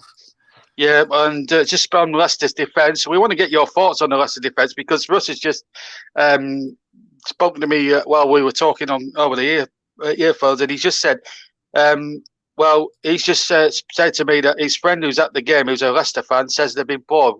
Would you concur with the Leicester fan there? I would be inclined to agree. That's partly down to the fact that Nottingham Forest have got the very attacking setup. So generally speaking, their wing-backs are in an overload position 9 times out of 10, and they're just not dealing with it. So whether Brendan Rodgers will adjust the shape at half-time to compensate, I don't know. But generally speaking, barring the 3 Nottingham Forest defenders, the other lot that have been on the pitch have just been bombing forward the whole time, and it's just causing all kinds of havoc. But Leicester they're just disorganised. They don't quite have their communication right. Their passes are awry at times. I think they're really missing the leadership on the field of Kasper Schmeichel, who normally keeps everything in check, and it is definitely kind of showing. Really, I mean, no disrespect to Danny Ward in goal, but Kasper Schmeichel has that kind of commanding presence, which is kind of like, you don't make mistakes, otherwise you are going to get it at half time. And I dare say, in the changing room, he's probably giving it right now. Absolutely, and I think I do agree with you on that, because Kasper Schmeichel was one of the main reasons why they won the cup last season. Remember, he made those 2 fantastic saves. I remember in the final at Wembley against Chelsea when they looked all odds on to level the count in that game. But what do Leicester really need to do in the second half? They've got to get 1 or 2 of their better players on in the second half. I know they've got a strongish sort of side out there, but they have to. Somebody's got to give in that changing room. Of course, Brendan will have given them a right rocket, as you say. But what do Leicester need to do? I mean, if they can get a couple of goals, force extra time, is it beyond the realms of possibility? Could that happen? Or will Forest just get that? I mean, it's Forest to lose now, isn't it, really, in a way? But Leicester really need to up the pace in the next 45 minutes, haven't they? They have. I mean, it is Nottingham Forest to lose at this point, which, is a pressure that maybe they won't want. But at the same time, going into this game, they were favourites to be defeated.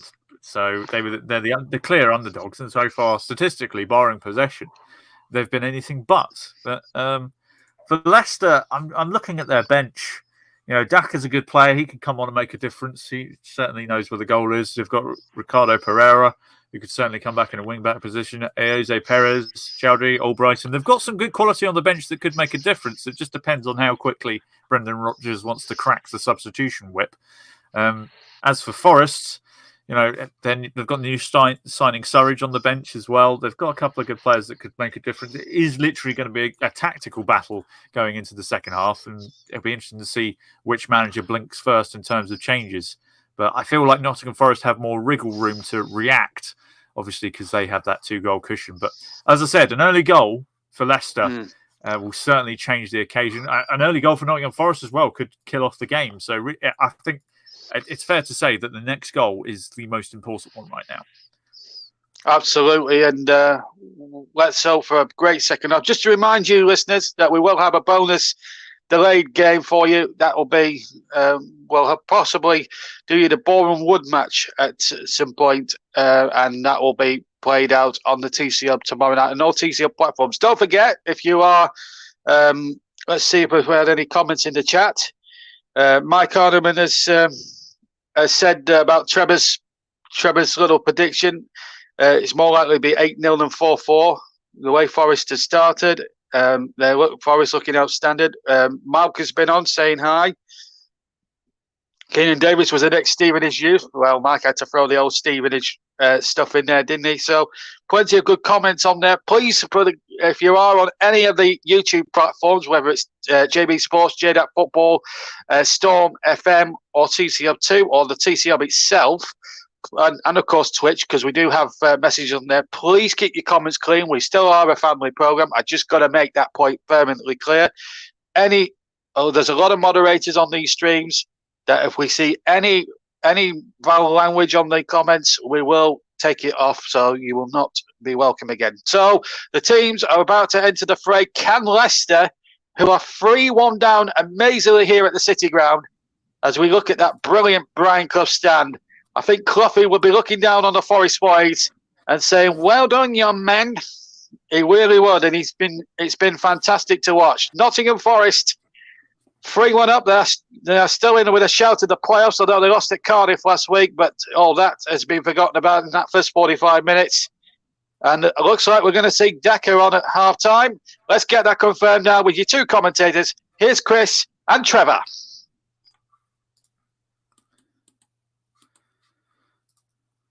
Zimbabwe International is on the pitch for Leicester City. So Brendan Rodgers has made a change, and he needed to, because in that first half they were completely outplayed by Nottingham Forest. They've swapped sides now. Forest will be attacking the Trent end over to my left. Forest will be attacking the end in which their away fans are sitting in the Bridgeford stand. And I'm sure everyone that's supporting the team in red really are hoping today that this is the start of some revival. Steve Cooper himself, some have said that he really is starting to work something special. We shall have to wait and see whether he can get the resources, but we're back underway in the second half. Leicester attacking from left to right in all blue. Sorenchu's early pass out has gone all the way across. Dejan Spence is there to clear it away. And there is Brendan Rodgers trudging back to his dugout.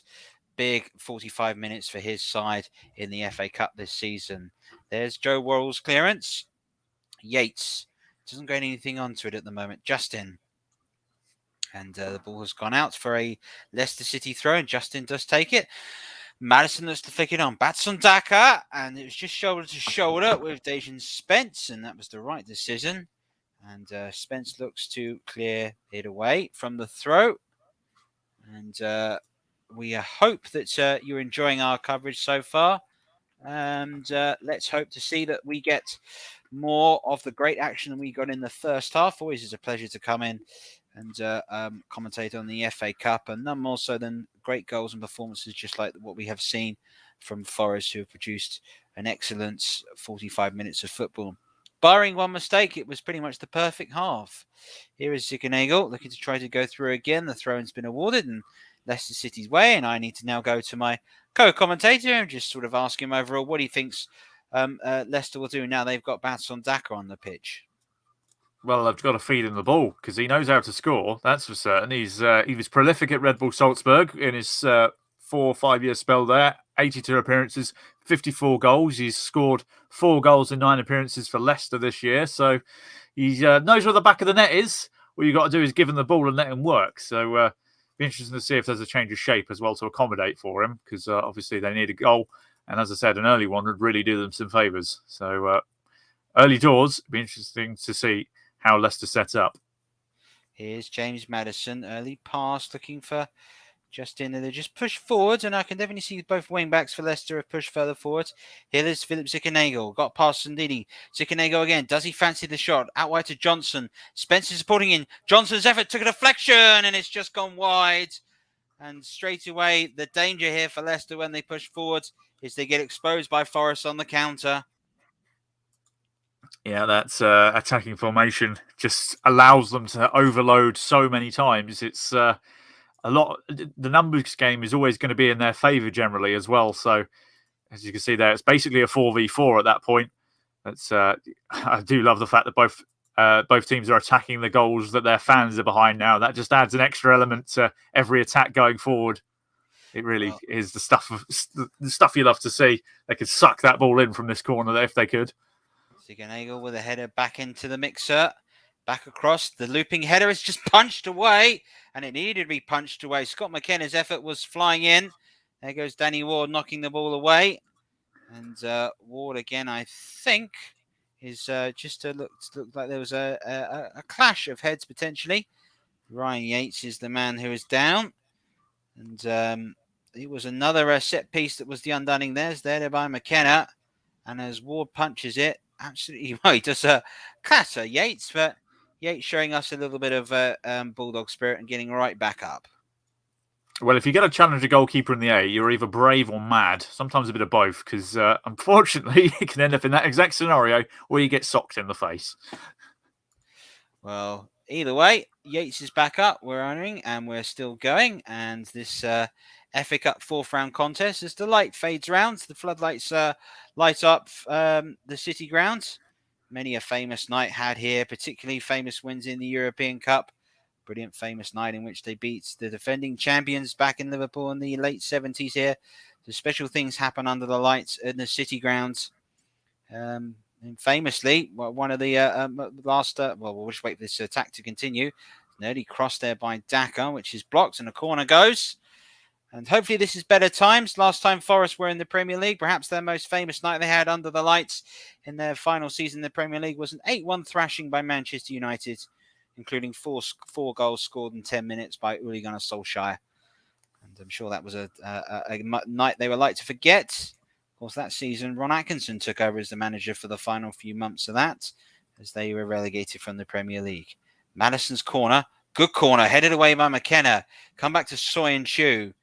And straight away, he's got Vickers Ziganagel come across and has caught him. That is a foul. He's outside of the box. Ziganagel complains, and I think Soyuncu definitely made sure that he was going to get fouled. And here we stand with an opportunity for Leicester City with a set piece in a dangerous area. Yeah, it's always a promising position, those byline positions for decent crosses to be put in. Perfect opportunity to get your centre-backs forward. And, this was the side of the pitch where one of the set pieces came from, which led to a goal. So let's see if Leicester can make it work from this side as well. Deep breath by Madison, looking to cross forward. Armati is forward, so is Soyuncu, all at the far post. There's Daka, there's Iheanacho.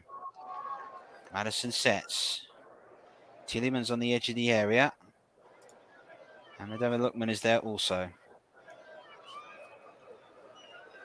Just seems to wait. Referees, with a little bit of argy-bargy going on. There's Yates just acknowledging that he's got to deal with Daka. Just looking to force something.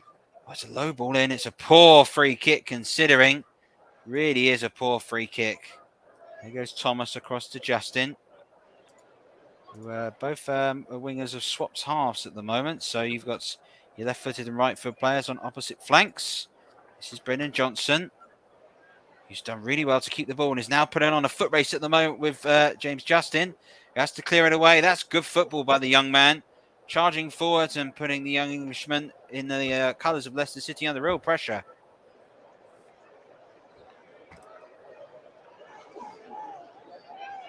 Well, it's a throw-in called. Here's Dejan Spence to take.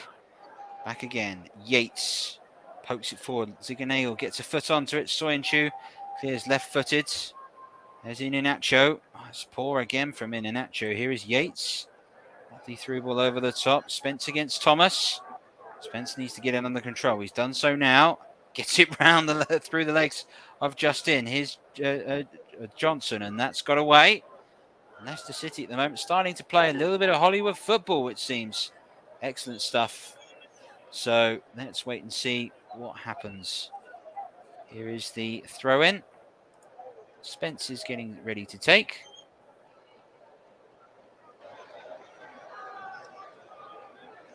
And Keenan Davis comes short. There is Spence. Yates. Spence again. Oh, there's appeal for handballs. Not given. Now Leicester City can come on the break. Here's Madison.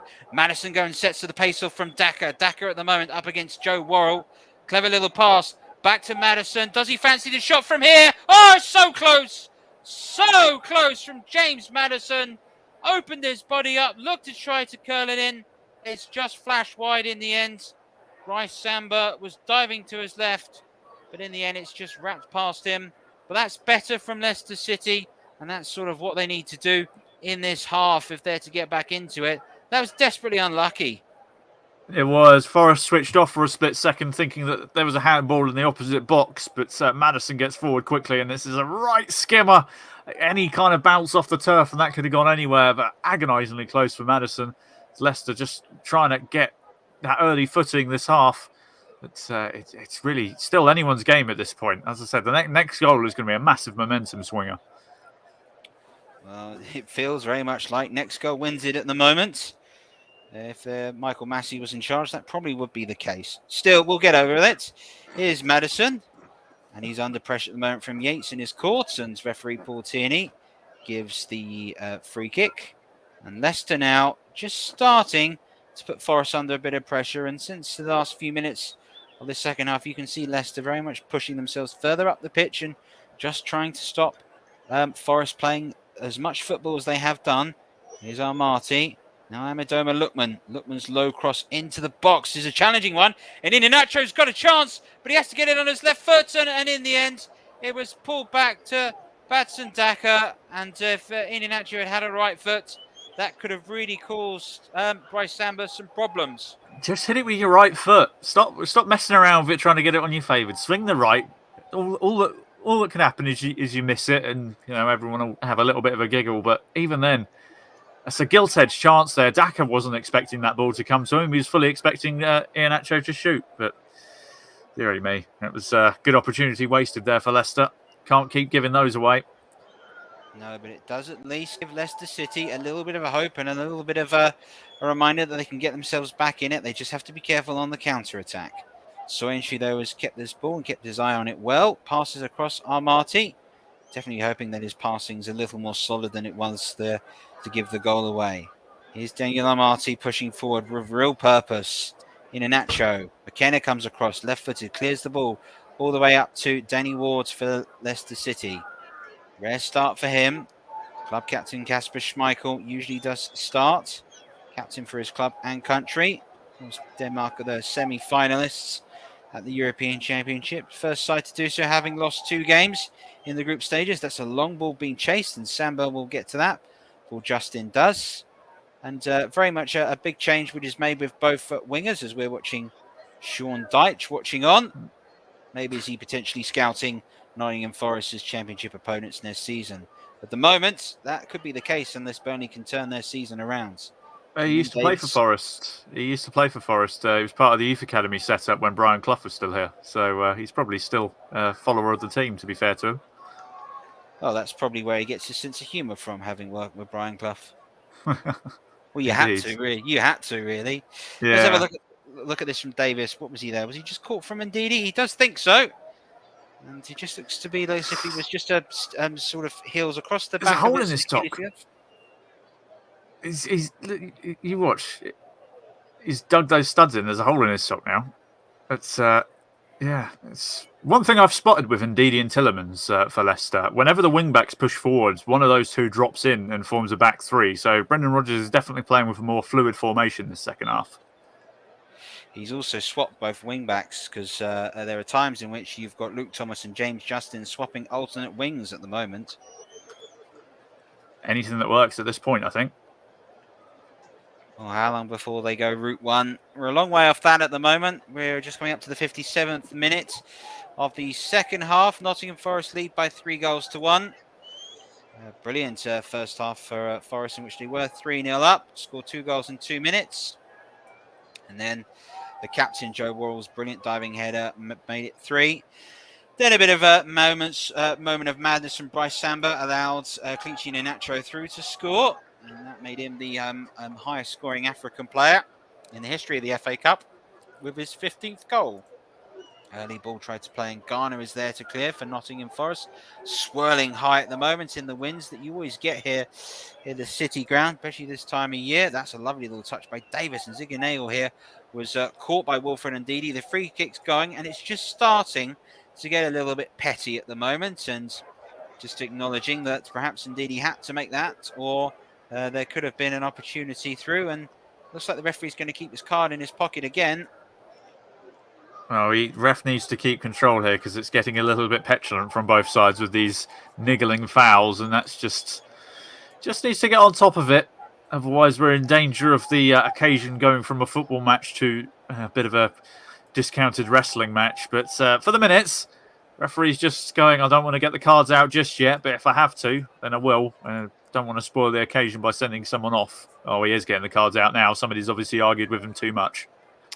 I think he's called back Wilfred Ndidi for the foul. I think he's just taking his time and just to remind both captains about what's at stake and remind them to play their football. But Wilfred Ndidi remains the first player booked. There's Philip Ziganego getting some treatment, and this is what he was booked for. And I suspect it's down to the phase of play, the fact that Forest were about to enter the final third, and under the referee's instruction, that is an obstructive professional foul almost, and free kicking and booking is required. Ziganego will go off for treatment, and while he's off at treatment, Forest have 10 men, but have a set piece, and it's been Leicester City's Achilles heel. Conceded to the beginning of this game 17. As of right now, they've conceded 18 goals from set pieces. Long ball across, headed back into the area by McKenna. Here he goes again, looking to loop the ball in. McKenna just trying to loop it away. And now it is being chased to the moment by Cook. Paces it all the way back, kindly to Samba in goal. Forest. Garner. Now back to Samba. His clearance is almost chopped. It's gone very high. Hasn't even reached his own half, to be honest. Amadoma Lookman. His control let him down. Davis does well. Has been impressive today for Nottingham Forest. There's Garner just short. And now the pass back in. And Lookman, he's gone down. The referee's not having any of it. I'm sure he went down far too easy for the referee's lineman. Amadoma Lookman was frustrated, but from where I'm looking, that's no penalty. Now it's looked like a slip to me. Yeah, Ziganego moving forward for Forest. Now in open space is Johnson! Good save by Ward! And Soyuncu had to get there again. And Forest were just an inch or two away from doubling their advantage to 4-1. That would have been astonishing, but for the save by Danny Ward. And Forest still have the ball at the moment. This is Spence. Ziganego. Back to Spence! It's in then! It is in! It is 4-1 Nottingham Forest! That could be the holders leaving the FA Cup in front to the Trent End. Forest have struck. It's been Spence. It's been coming. It's been brilliant. Nottingham Forest might just feel they've got themselves a place in the fifth round at home to Huddersfield. Wonderful exchange of football. Leicester fans furious. They thought they should have had a penalty. As it turns out they don't. And Spencer's made it 4-1. Well, it's a fantastic finish from Spence. Absolutely brilliant. Leicester switch off from the throw on. Just trying to see who possibly played everyone on side. Look how deep the defence is there. All sorts of disorganisation back there. And, well, Nottingham Forest, they've been supreme in front of goal today. Spence, wonderful poke past the goalkeeper into the bottom left-hand corner. And, well, that was Nottingham Forest, by the way, down to 10 men. The player was still receiving treatment at that point. Absolutely fantastic scenes. Well, Forest have caught Leicester City completely cold. And on a night here in which very much emotions are running high, Nottingham Forest lead their local rivals in the FA Cup fourth round by 4-1. Incredible to think, but Nottingham Forest here are in complete control now. I'm not saying anything, Trevor, but 4-4 is still on here. We shall wait and see. As a change being made and getting ready for Leicester City, it looks as if Jack Colbert is going to come on for Ziganego, who can no longer continue after getting that knock. But the man that got the winner against Arsenal has been very impressive again this evening. After an hour and 2 minutes, his game comes to an end. Getting a standing ovation as well, well deserved. Absolutely. Putting a real shift today. Real performance. And everyone on the bench to acknowledge the Danish international for his brilliant performance. Makes you wonder why Watford would send him out on loan with a performance like that, but there you go. Well, we'll have to wait and see. Will Forest themselves want to buy him outright? So he's definitely winning himself a lot of praise and a lot of fans here down by the team on the River Trent. There's Steve Cooper. What a job he has done for Nottingham Forest. And you can hear the ground absolutely rocking. It is a raucous, wonderful atmosphere. Really shows you the magic of the cup today. There's Tielemans moving away to Iheanacho. So Leicester need 3 goals to force extra time. There's Patson Daka. And he's just almost looked like he'd got past Steve Cook. He didn't. Cook recovered. And the former Bournemouth man that has played in the Premier League with Bournemouth, just able to kick the ball out for a corner. Patson Daka was good thinking about taking it quickly. Now it is back to James Maddison to take. And for Leicester, they've taken quite a sort of quick sort of low balls across the back of the box. Will they try and whip this into the mixer today? That is what Maddison does. He goes near posts. And a powerful header away by Joe Worrell. And it was Soyuncu that got ahead of him. And it's gone out for a goal kick. And we're just waiting for the ball to come back. As you can imagine, some fans are hoping that they can keep it. Quite understandable. It's not often you go ahead and beat your local rivals in the 4th round of the FA Cup. And 2 more changes being made by Brendan Rodgers. Well, it's got to be made, hasn't it? They're not at the races at all. Changes are needed, and well, Lookman has been kind of absent this game. Let's be honest, he hasn't done too much. It's not been a day to remember for him. This is going to be tough for Leicester. You've got to bear in mind of how their season finished last year. Obviously, winning the FA Cup, European football. Now all of a sudden they're staring elimination in the face. They're having a pretty mild season in the Premier League. It's not going particularly well for them right now. Well, Ricardo Pereira and Dewsbury Hall come on. So Yuri Tielemans is surprisingly off the pitch at the moment. Here's Armati. And a booking there for young James Garner. Just for the break in play. And it looks like Paul Tierney's got a semblance of control back in the match. But this is what this young man was booked for. I think he's done with all these tactical fouls now. I think he's like, if I see any more, you're just going to get straight up booked. And there's been a lot beforehand, and now I think he's finally reining it in.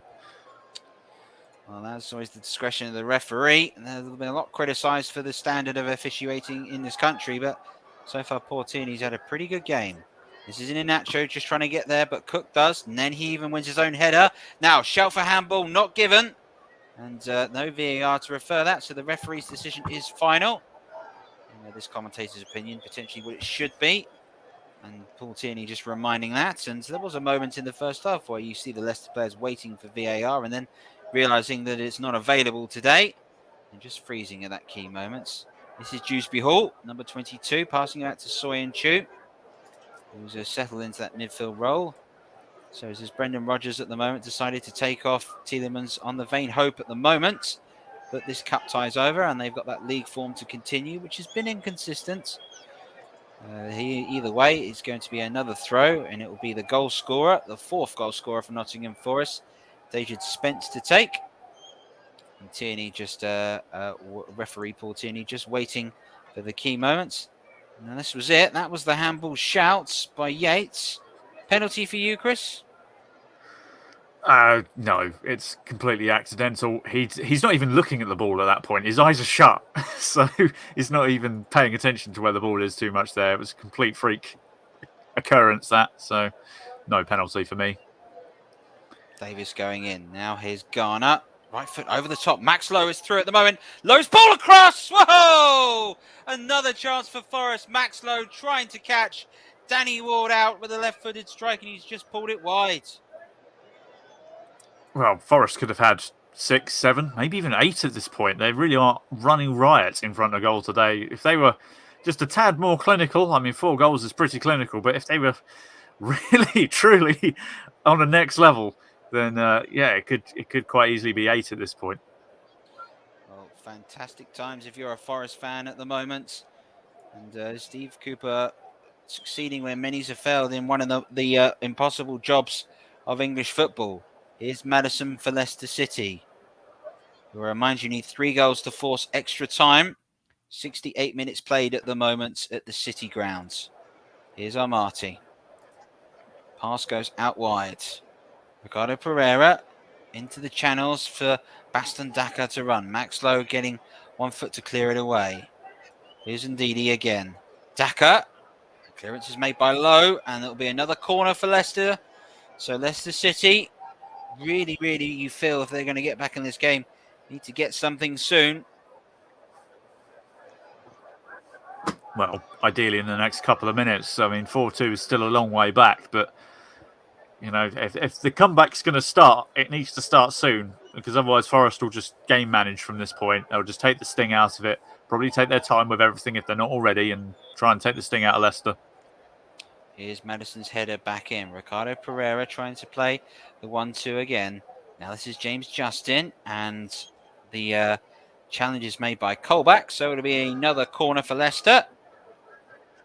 Leicester City obviously got that famous afternoon hoisting the FA Cup after beating Chelsea.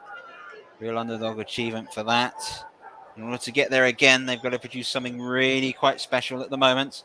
Batson Daka at the moment is right under the goalkeeper's nose. There's the clearance away by Lowe.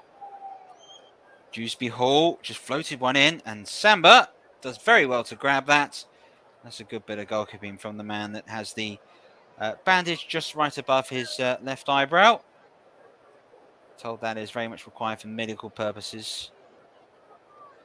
And now here is Lowe for Nottingham Forest. That's a nice ball searching for Garner down the channel. Soyun Chu back to Ward. He's put under pressure at the moment by Johnson. Ward kicks it long. Oh, good strong header, has to be said, by McKenna. But it's only gone as far back as young Luke Thomas for Leicester City. It looks like he's been slightly overruled by the occasion, but has definitely settled into this match as it's gone on. This is Ndidi. Daniel Amati. There is Madison. Left-footed, centre of the pitch. Passes out towards the near side. This is Dewsbury Hall.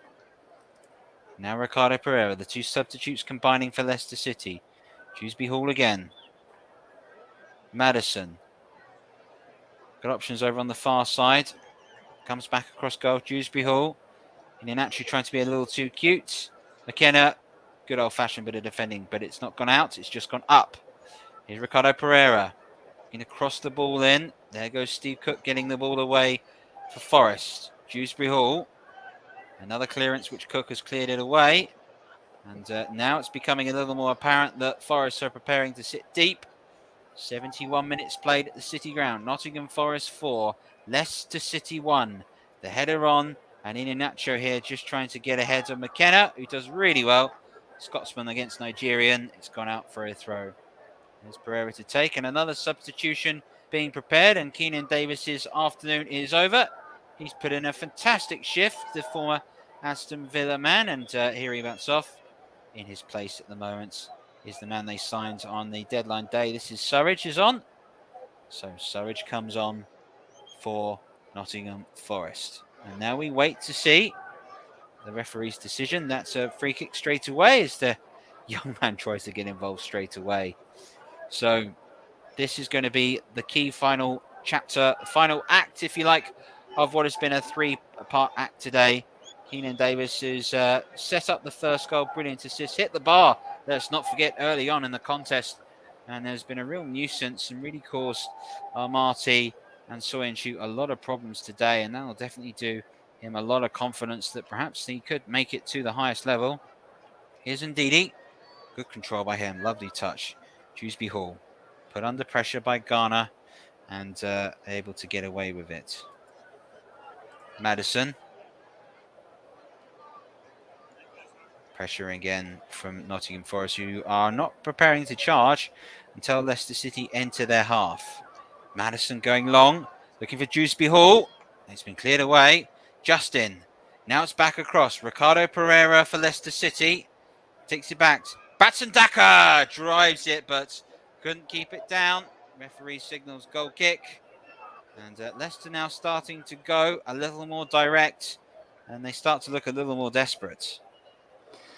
Yeah, Nottingham Forest definitely looking to just manage the game at this point. Obviously, if you keep this 3-goal cushion, it's fairly comfortable. It's not much to worry about. They're quite happy to let them take pot shots from that distance because for it to go in from there, it's got to be an absolute worldie.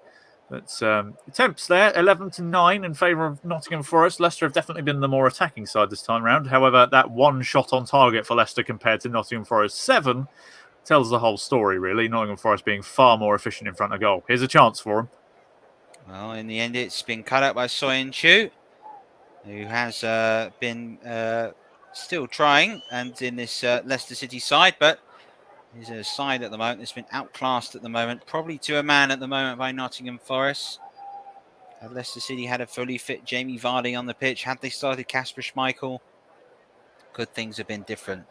We shall find those questions out another day. Is Johnson able to win the throw-in after the knock-on by Luke Thomas? Spencer's getting set to throw the ball in.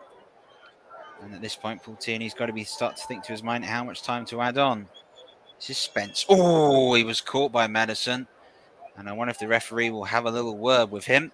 No, he won't. He'll just show him the yellow card. No words to be said on that one. It was a pretty poor challenge. Just chopped him as soon as he got to him. It was no real... Spence just knocked the ball past him and sent him flying. Perhaps a little bit of frustrations holding for James Maddison, who would have hoped under the live television cameras today that this could be an opportunity for him to show Gareth Southgate just why he should be in his squad for the World Cup. Hasn't come out that way today. Free kick for Leicester City to defend. Yates, Cook, Worrell and Surridge are all forward. Surridge darting about. Garner puts the ball into the area. Oh, it's just been cleared away as far as Johnson. Here he is, the Welshman. Lovely touch by him. Brilliant touch by Johnson. Oh, it's Hollywood football from Forest at the moment. Here's Colback. Colback being pushed forward. This clever little pass. There goes Cook. Just lost it. Now Surridge. Good turn by he. Up against Soyuncu. This is Surridge again.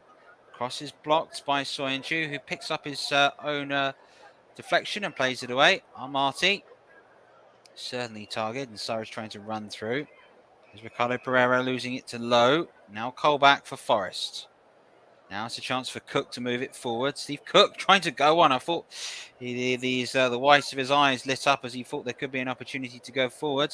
Ryan Yates, though, does have the opportunity to go forward, but the referee has stopped. A collision of heads, and it looks to be a young man that has gone down in the middle of the pitch. And frustration on the face of James Maddison. And one can see here what happened there. Ooh, did he catch young James Garner there? What on earth happened here? Let's just see. That's naughty. Like, it's not particularly damaging, but you can't just swipe out like that and foul someone when you're on a yellow card. It's just foolish behaviour. He's got away with that one. This has not been the game that James Maddison would have wanted. We gave him all the hype before the game about him being the key man for Leicester. And, well, he's been pretty much invisible, barring the fouls that he's given away. So, not a day to bask in for James Maddison. Of course, he could turn it all around in the next 15 minutes and make me look a bit silly, but I somewhat doubt it. Well, he's had one curling effort that whisked wide, and I think that's about all I can imagine from him. Here is Colback getting set to take the set piece for Nottingham Forest. Left-footed. Floats it into the box far post towards Yates. It's beaten everybody. That will be a goal kick for Leicester City, who I'm sure when they were planning for this didn't expect to be pressed and hurried as much as they have been. Two managers said before, Steve Cook, they really want it. For Brendan Rodgers, we have to show no fear. Well, I think today Steve Cook's got it right because his side have certainly looked like they've wanted to win this game more. Here's Armati. They have indeed. It's just been too complete. Like, you wouldn't believe that Leicester were the Premier League and defending FA Cup holders based on the performance today. They've been defensively all at sea. They've definitely missed Kasper Schmeichel's organisation. They really have. Like, in terms of, it's a brave decision to drop your captain, and I think it's been shown here. Well, handball given, and that's more frustration for James Maddison. Looped over him, and he did handle it. So free kick goes Nottingham Forest's way, and now they've got to be looking at the clock coming up to the 78th minute. And from this point here, 12 minutes plus time added on. If they can manage the game effectively, well, it looks as if Spencer's goal could have clinched it and put them into the 5th round. Yeah, he's been fantastic today on that right-hand side, and that goal just summed up his performance, really. He's certainly one of the contenders for man of the match, I'll give you that. Well, Forest taking no chances with Bryce Samba, the goalkeeper, getting set to pump this one forward. Does indeed get it in, and Surridge was looking to try to challenge, wasn't able to do so. There's Justin, left-footed, clears it along the line. There goes Joe Wall, heading it back into the mixture. Dewsbury Hall looking for an Inacho forward. Now it's Madison, who still possesses just that little joie de vivre, and in doing so has been able to draw the foul from Dejan Spence, Forest's 4th goal scorer this afternoon. No doubts that was something he was preparing for. And Nottingham Forest continues to put the pressure on. And I can see Soyun Chu marching his way into the box. And I guess now they've got to start putting it right into the mixer a bit more. Madison floats it in towards the far post, looking for Patson Daka. It's a good header away by Lowe. And eventually it has got away it again for the second attempt. There's Daka. Ricardo Pereira. It's a clever ball across pitch. Madison now. Madison's curling efforts. Headed away again. There's Surridge. Chance to run from Johnson. Justin is there. Back to Ward. Now to Ndidi. Daniel Amati comes forward. Ricardo Pereira. Dewsbury Hall. Forest sitting deep and winning the ball back. There's Colback doing brilliantly. Samba's got to clear that left-footed and does clear it left-footed. Picked up pretty much inside the centre circle by Soyun Chu. 10 minutes to go. Nottingham Forest 4, Leicester City 1, FA Cup 4th round. Here is Dewsbury Hall up against Joe Worrell. Good work by Dewsbury Hall to try and sort of twist and turn, but in the end, the Forest captain is able to maintain possession. And is that going to be a corner? It looks like it is. I suspect there that the skipper got the final touch. In fact, it's not. It's going to be a goal kick. That's good defending. Tell you what, Joe Worrell has been an absolute Goliath today. The stand-in skipper for Lewis Grabham, he has led from the front at the back. Look at this. This is incredible defending by Worrell. Brilliant stuff. Well, we're about 10 minutes away from heading towards your choice for your prediction. Well, one thing I would want to say is the way the game has gone at the moment, who do you think is potentially contenders for your man of the match today, Chris?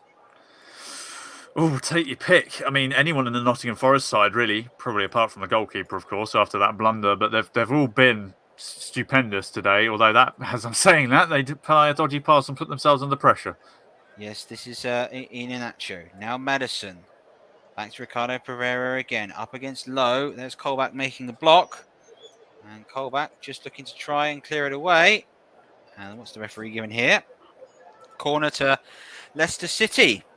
Well, we'll give you a few minutes. And then with 5 minutes to go, we'll ask you your decision for man of the match today, Chris. So get the thinking cap on, young man. I'll find it. I've left it somewhere. Madison's corner. Headed down and away. It'll come any far as James Justin. Clever pass back in to Thomas. Floats it into the mixer.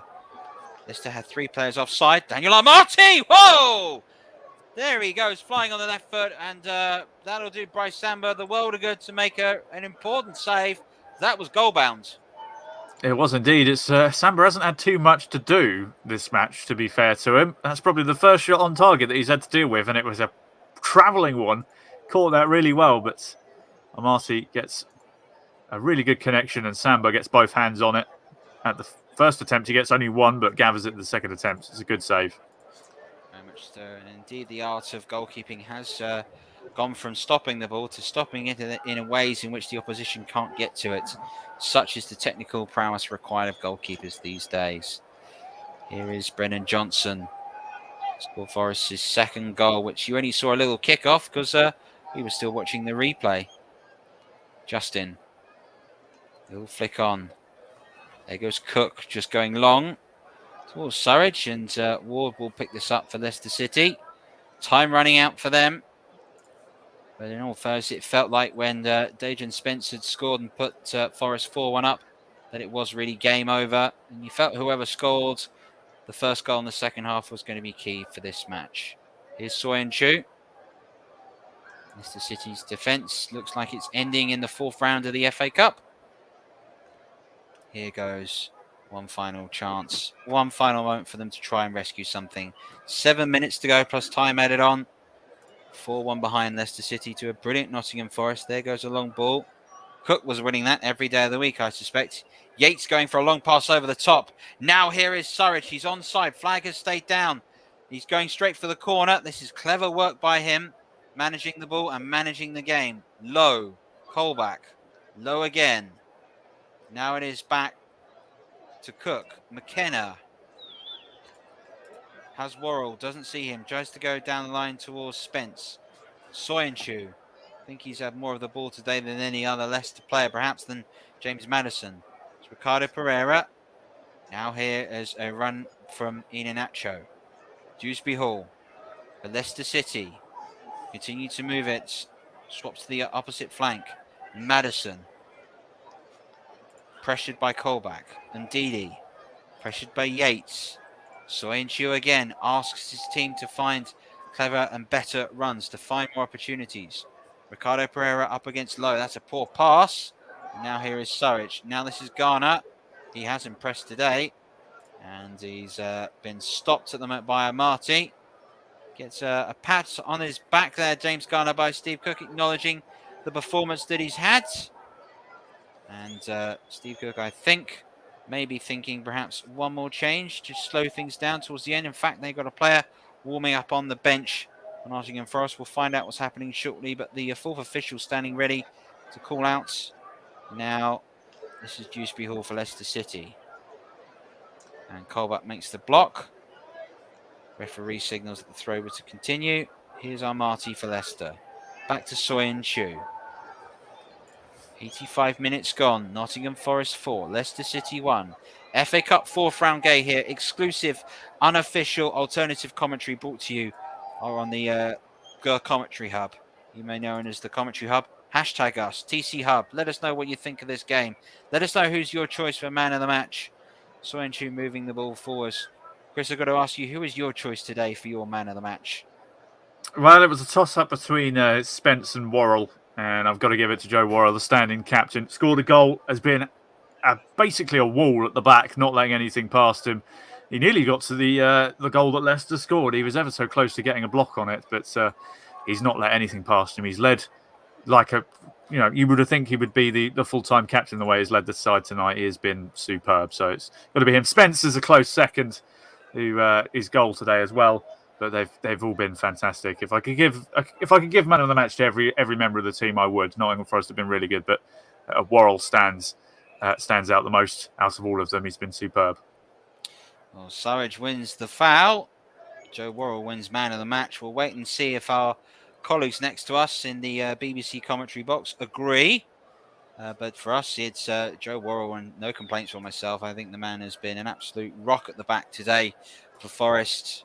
And that third goal really did change the tie to almost levels beyond that, less stability. The BBC have gone with Brennan Johnson as their choice for man of the match. Has been impressive in a lot of his play. Got the second goal. So, but as you said, Chris, that you could give the man of the match to anybody in a red shirt, really. Pretty much. That's you could pick anyone really out of this lot. They've done superbly well. Has gone nearly just taken an opportunistic strike, but. These two sides love scoring a lot of goals between them in the FA Cup. Just the 5 today. They scored 4 last time. It was 10 years ago. So if these two come up in the draw again, definitely get us on it. Well, 101 years ago, Nottingham Forest beat Leicester by 5-1 in what was then the 4th round of the FA Cup. Could the same be on the cards for them in the end today? 2 changes being made in the final few moments of this contest. James Garner is due to come off. He has had an outstanding game and is getting a deserved standing ovation from the fans. He's done quite brilliantly today. And also coming off for us today, well, he's had an excellent game. It's Brennan Johnson who's been outstanding. Forest very much managing the last few minutes of this contest. Changes made. This was the key moment. Johnson putting Forest 2-0 up. Very opportunistic strike, that one. He's had a good game, Johnson. BBC gave him man of the match, and to be fair, like I said, they all deserve it. It's a fun start for you for the end of this match. Oh, as there's a possible chance for Daka. No. Before this game, the record between these two sides, there's 39 wins in Nottingham Forest's favour, 40 in Leicester's, and there've been 27 draws. So in about 5 minutes' time, there's going to be nothing in it between them. So it's always an exciting prospect, these two facing one another. Well, don't forget, this is the East Midlands derby. There's a lot of personal pride at stake between a lot of Forest and Leicester fans. Not a lot of space separating these two sides between us as they fly up the M1. Here's Soy and Chu. And the M1, of course, will be the motorway I'll be hitting in about an hour or so as I go down to the south coast and make my way to Trevor Vision Centre. Here's Soy and Chu. And the pass from behind is by Worrell again, who's been outstanding. There he goes again, Dewsbury Hall. And at the moment, it is a little Rabona pass all the way through at the moment. Nottingham Forest moving through. Their front three have changed completely, but let's see what they can do here. Justin coming into support. Here's Spence, 89th minute. Not long to go. Brilliant dummy that was. Poor cross, considering an excellent work made. Just needed to get your head up there. And now here is the opportunity for Cook. And Cook's lost it. Worrell, though, helps out as he's done today. He's been sweeper, he's been first line defender, he's been attacker. He's done just about everything required and has done an outstanding job today. And we're coming up to the last few minutes. And for us here, if you're waiting to see more action from the Commentary Hub, join us tomorrow where we've got delayed coverage of the game between Bournemouth and Boreham Wood. You can join JB for that game tomorrow afternoon. So stick your notifications on for the channels if you're listening. Don't forget to like this video and make sure you're subscribed for this alternate view in commentary across the world. And for Brendan Rodgers today, well, there's some frustration for him, but 3 minutes of time added on to be played. But in truth, he can have no complaints because his side have been outplayed today. Well, he picked the side and he made the decision to drop Kasper Schmeichel, which I think is probably one of the more baffling decisions to make. He's got the shape wrong as well. He's probably expected Nottingham Forest to be an easy game, and it's been anything but. So he's got to take a fair share of the blame for this one as well. Well, here's Ricardo Pereira at the moment for Nottingham Forest. Oof! Flashed his effort wide. And if ever that summed up performance, that's it there. Ricardo's efforts, he's through, and it's just flashed wide. And Brendan Rodgers knows as the rain starts to fall on the players here today, it is certainly not their day. And that's Ricardo's effort. Just curling away, wasn't it? Needed a bit more bend the opposite way, and that would have been a cracking finish. But again, they're failing to hit the target, Leicester City. That's been their main problem today. If you don't hit the target, you might as well not take the shot at all. It really is just... You've got minimum effort is the hitting the target side of things when you're trying to score. And if you don't hit the target, well, you just don't score. Well, we can see the away fans for Leicester City in the Bridgeford stand end there, starting to exit. It's going to take a lot to get the Nottingham Forest fans to want to leave tonight. What a famous night this is going to be in their club. Could it get just a little bit better in the last few minutes? Here's an Inacho for Leicester City. Now Ricardo. And the long ball over the top. That's a good header away. Here's Wilfred Ndidi. And referee says no free kick to that. Dewsbury Hall. Inacho. Madison. Leicester not giving up, but playing for more personal pride, I suspect, more than anything. Free kick given. So a chance to reduce the arrears in the last minute or so of time added on. But a really frustrating evening if you're a Forest fan, and you can see the fans over to my right, all entering. That's where all the away fans that have been situated for Leicester City. They're departing. They don't want to be in the hail, which is very much now what is falling upon us here in the East Midlands. Madison getting set. Justin Soyuncu being well marshalled again by McKenna and Cook. It's a two-man wall. Colback is in it. Yates is there marking Daka. And it is headed wide by Justin. Got about 20 seconds to go. And Nottingham Forest have a famous FA Cup night and find themselves in the 5th round. No doubt about it. It'll be party time here in the Trent stand. Now Forest can break in the last few moments. This is an opportunity for them to move forwards. Now we wait and see the last few moments of this contest.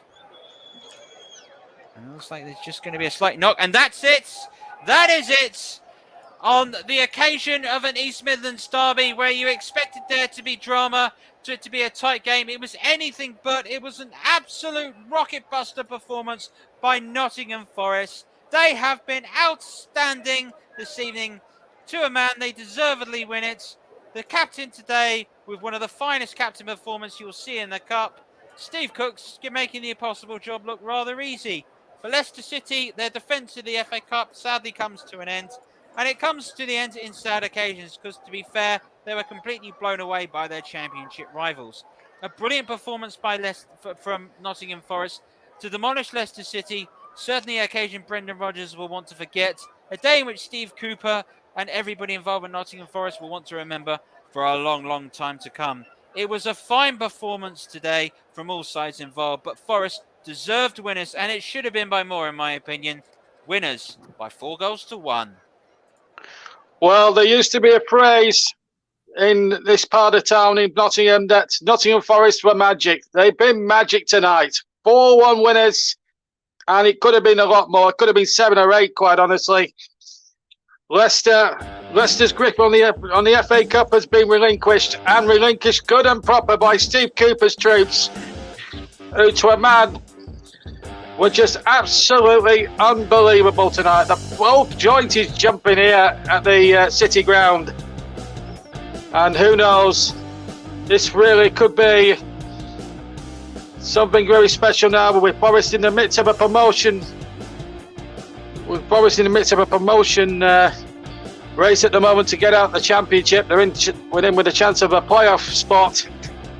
Could this be the springboard to more future success? They go up to Hunt, and it means now the draw has been a bit more revised now. This draw's now taking shape.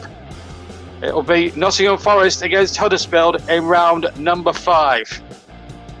Earlier today, Liverpool beat a very plucky Cardiff City by 3-1. There was some VAR controversy in that one. You saw that one, you heard that one with Russ Verden, who's our producer here tonight, and we want to thank Russ for the beautiful music that's been played there. Nice catchy music, isn't it? And tonight at 6:30, and you'll be able to hear delayed commentary on it tomorrow evening as an FA Cup special. I'll be in the box for Bournemouth against the lowest ranked team left in the competition, Bournemouth Wood. The prize for the winners, a trip to Goodison Park in round 5. Well, the Forest players absolutely doing a lap of honour. It's almost as if they've won the FA Cup. Last won it back in 1959, came agonisingly close under Brian Clough in 1991. But they're on their way to the 5th round, and who knows, maybe beyond that, maybe back to Wembley for the semis, who knows. But Steve Cooper giving it large to the fans. They've suffered so much in the last 20 or so years, the Nottingham Forest fans. Lots of managers have gone and bit the dust. Relegations to the Championship and down to League One and back. They've been through hell and back, but it's those moments that really make it, in the end, worthwhile.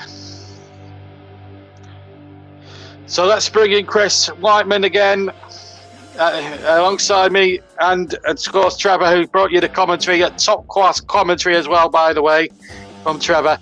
Let's bring in Chris now. Chris, we have just witnessed a magical FA Cup performance, haven't we?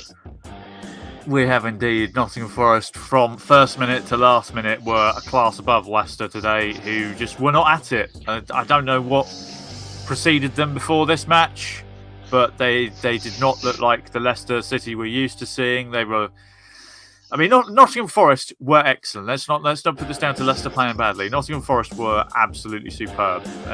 Their tempo was excellent. Their pressing was excellent. They were clinical in front of goal, and they were just better in every position from the get-go. And they should take every credit for it. And Leicester were completely out of it. I don't know what Brendan Rodgers' team talk was. His selections were somewhat questionable, as I said, with Schmeichel being dropped. The formation setup was very safe. It wasn't very ambitious, and Nottingham Forest capitalised on it, and they really did. That couple of minutes where they scored 2 goals won them the game because Leicester just couldn't get into their stride at all. And from that moment on, Nottingham Forest just took control and never relinquished it. They were absolutely superb tonight, and so were the fans. The atmosphere in the stadium today was electric. It was one of the top atmospheres I've witnessed, and it was absolutely superb. Yeah, I couldn't agree with you more. The atmosphere around this great old arena, and let's face it, it's a stadium that should be a top flight stadium. But I feel happy for the supporters tonight because when you look at the last 20 odd years or so, or the last 30 years even since Brian Clough actually left the ground or left the club, they've gone through the mill and back, down to the 3rd tier, those depths. And now, I mean, what does that now do to Forest as a sort of a springboard? Of course, they're going to make a few quid out of this cup run, and that's brilliant. They've had Arsenal here and Leicester here, and they've defeated them both. They've both been on television as well, so they've made, I would say, a couple of million quid from those 2 ties alone, which is still a lot of money, and especially to a championship club who have not been in the Premier League for quite some time. But what really, could this actually now, Chris, be a springboard to even greater things in the league? Because they're not that far away from the playoffs, and as we see in the Championship week in, week out, anybody can win anyone. So why can't Nottingham Forest get into the playoffs and potentially get a Wembley and win them? Well, why not? I mean, the Championship is a special division in the fact that anyone can win and anyone can get promoted. It's the most open division in the world in terms of the top divisions around. And, I know it's the 2nd tier, but it's one of the most watched tiers in the world. The standard is extremely good. But for Forest, this can definitely be, it can work 2 ways. It can be a distraction.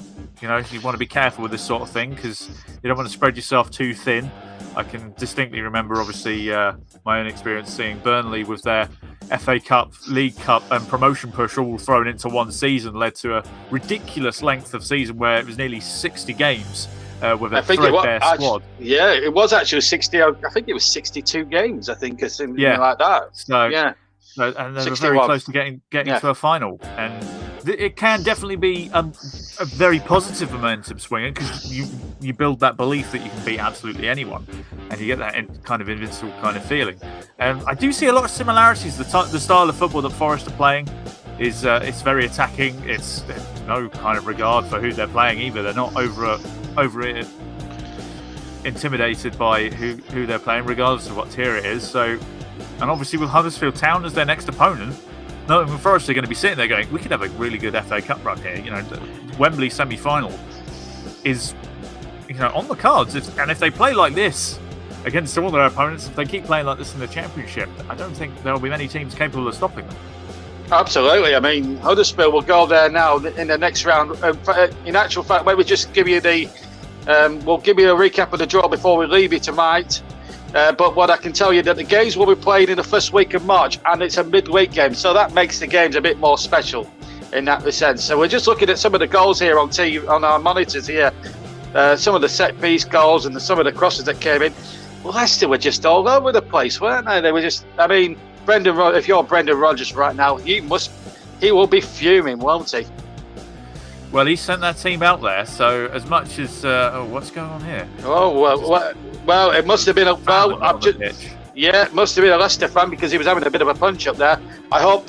Can I just, before we bring you back in, Chris? Sorry, I just hope the fan has been apprehended and is arrested, and I hope he's banned from all football grounds forthwith. Right. Anyway, back to the Sims. Yeah.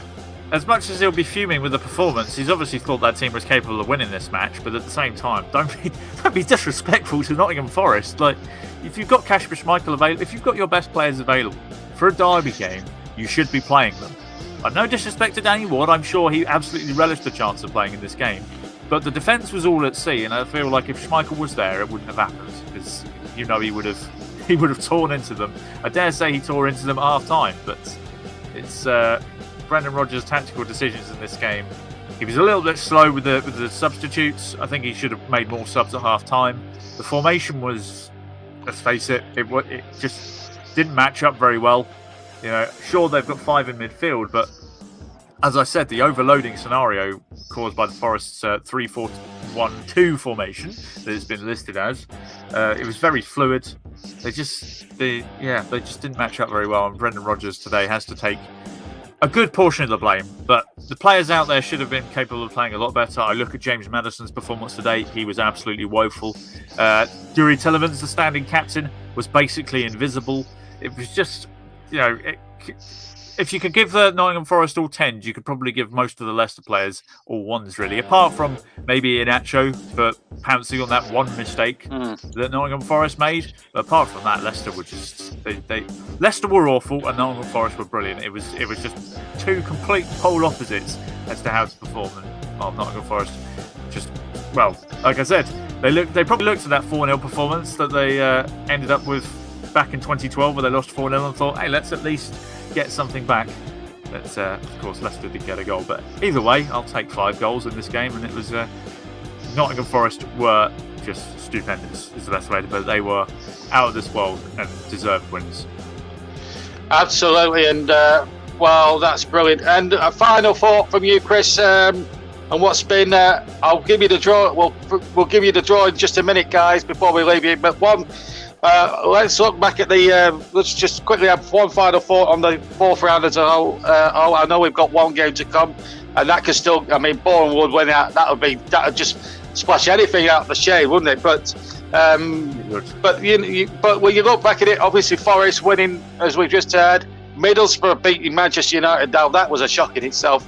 But we've got to give a shout out to Kidderminster Harriers, haven't we, Chris? Because we watched them against West Ham yesterday as football people, and I've watched the game back, and I look at it and I think, how close were they to putting up the mother of all shocks of all time in the competition's 150-year history? They should have had. They were robbed essentially, and West Ham really got out of jail, didn't they? Well, West Ham really dug themselves out of that hole that they put themselves in, really. I mean, Kidderminster were superb that day. West Ham, I mean, I don't want to say they were lucky, but, bear in mind that their goal was in added time. For 90 minutes, Kidderminster Town were the best team. It was just... Fitness clearly showed, because obviously as extra time came in, obviously they wilted a bit, and that kind of goal kind of demoralises you anyway, you being that close to going through. But the FA Cup this year has been something special, and I love the FA Cup, and to see it devalued by some fans and some teams by saying, it's only the FA Cup, I'd rather finish top 4. It's a load of nonsense. The FA Cup it's the oldest cup competition in the world. It's the best cup competition in the world, barring maybe the European Cup, but that's a slightly different format. But the FA Cup is magic, and this year I feel like it's been one of the better ones in recent years. Let's put it that way. But in terms of the amount of shocks and underdog stories, it's been absolutely superb.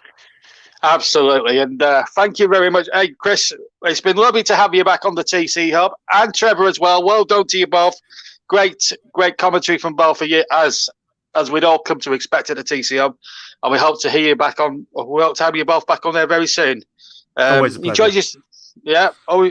I'm glad you enjoyed yourselves anyway. Well, that's it from us. Just one more thing I need to clear up before we leave. The revised 5th round draw. We got one game to come. Incidentally, you'll be able to hear that tomorrow night on the TC Hub and all platforms. Just a couple of things I need to go through before we leave you tonight. A little bit of cross promotion in a moment for Trevor's channel. But first, the 5th round draw now as it stands. Luton Town will take on Chelsea. Crystal Palace will play Stoke City. Peterborough United against Manchester City. What a tie that is for Peterborough United there at London Road, incidentally, that game. Liverpool, Norwich. Southampton against West Ham. Middlesbrough, Tottenham. And I think that could, I'm with Chris on that one, I think that could be a potential tie of the round. Nottingham Forest take on Huddersfield Town. And Everton will play neither Bournemouth or Bournemouth, as I say, kick off in just over 20 minutes' time at the Vitality Stadium. Those games will be played in the week commencing the 28th of February, I'm being told. So 3 weeks on Monday, that will be happening. So well done to all the winners. Hard luck to Leicester today. Forest, brilliant. One more thing I need to do, a bit of cross-promotion for Trevor Sports. We've got, as you probably guessed, if you're a subscriber to his channel, you will have realised that he's running an FA Cup, virtual FA Cup, all of his own. He's roped in Chris, Ross and myself, and Malk to do some of the commentaries. And so we're making it really special virtually as well. We've got a real good game for you at 8 o'clock. It's being premiered on his channel. It's Chelsea versus Manchester City. And of course, we'll have highlights, I think, of 3 other games, which one of them is a London derby between West Ham and Crystal Palace as well. But that's in the virtual world. But in the real world, as I say, before we leave, thank you to Chris and thank you to Trevor as well. Great commentary team. And we hope they'll be back on the channel soon. And thank you to producer Russ as well for his contributions tonight. And of course, he covered Liverpool 3, Cardiff 1. So Liverpool through. It wasn't easy against them, as you heard earlier. But Nottingham Forest, once again, well, they used to sing a song. They used to sing a song at Nottingham Forest. It was called Nottingham Forest Are Magic. Well, today, they certainly were magic. From me, Trevor, and Chris, a very good night to you all, and take care. Have a good weekend. Good night.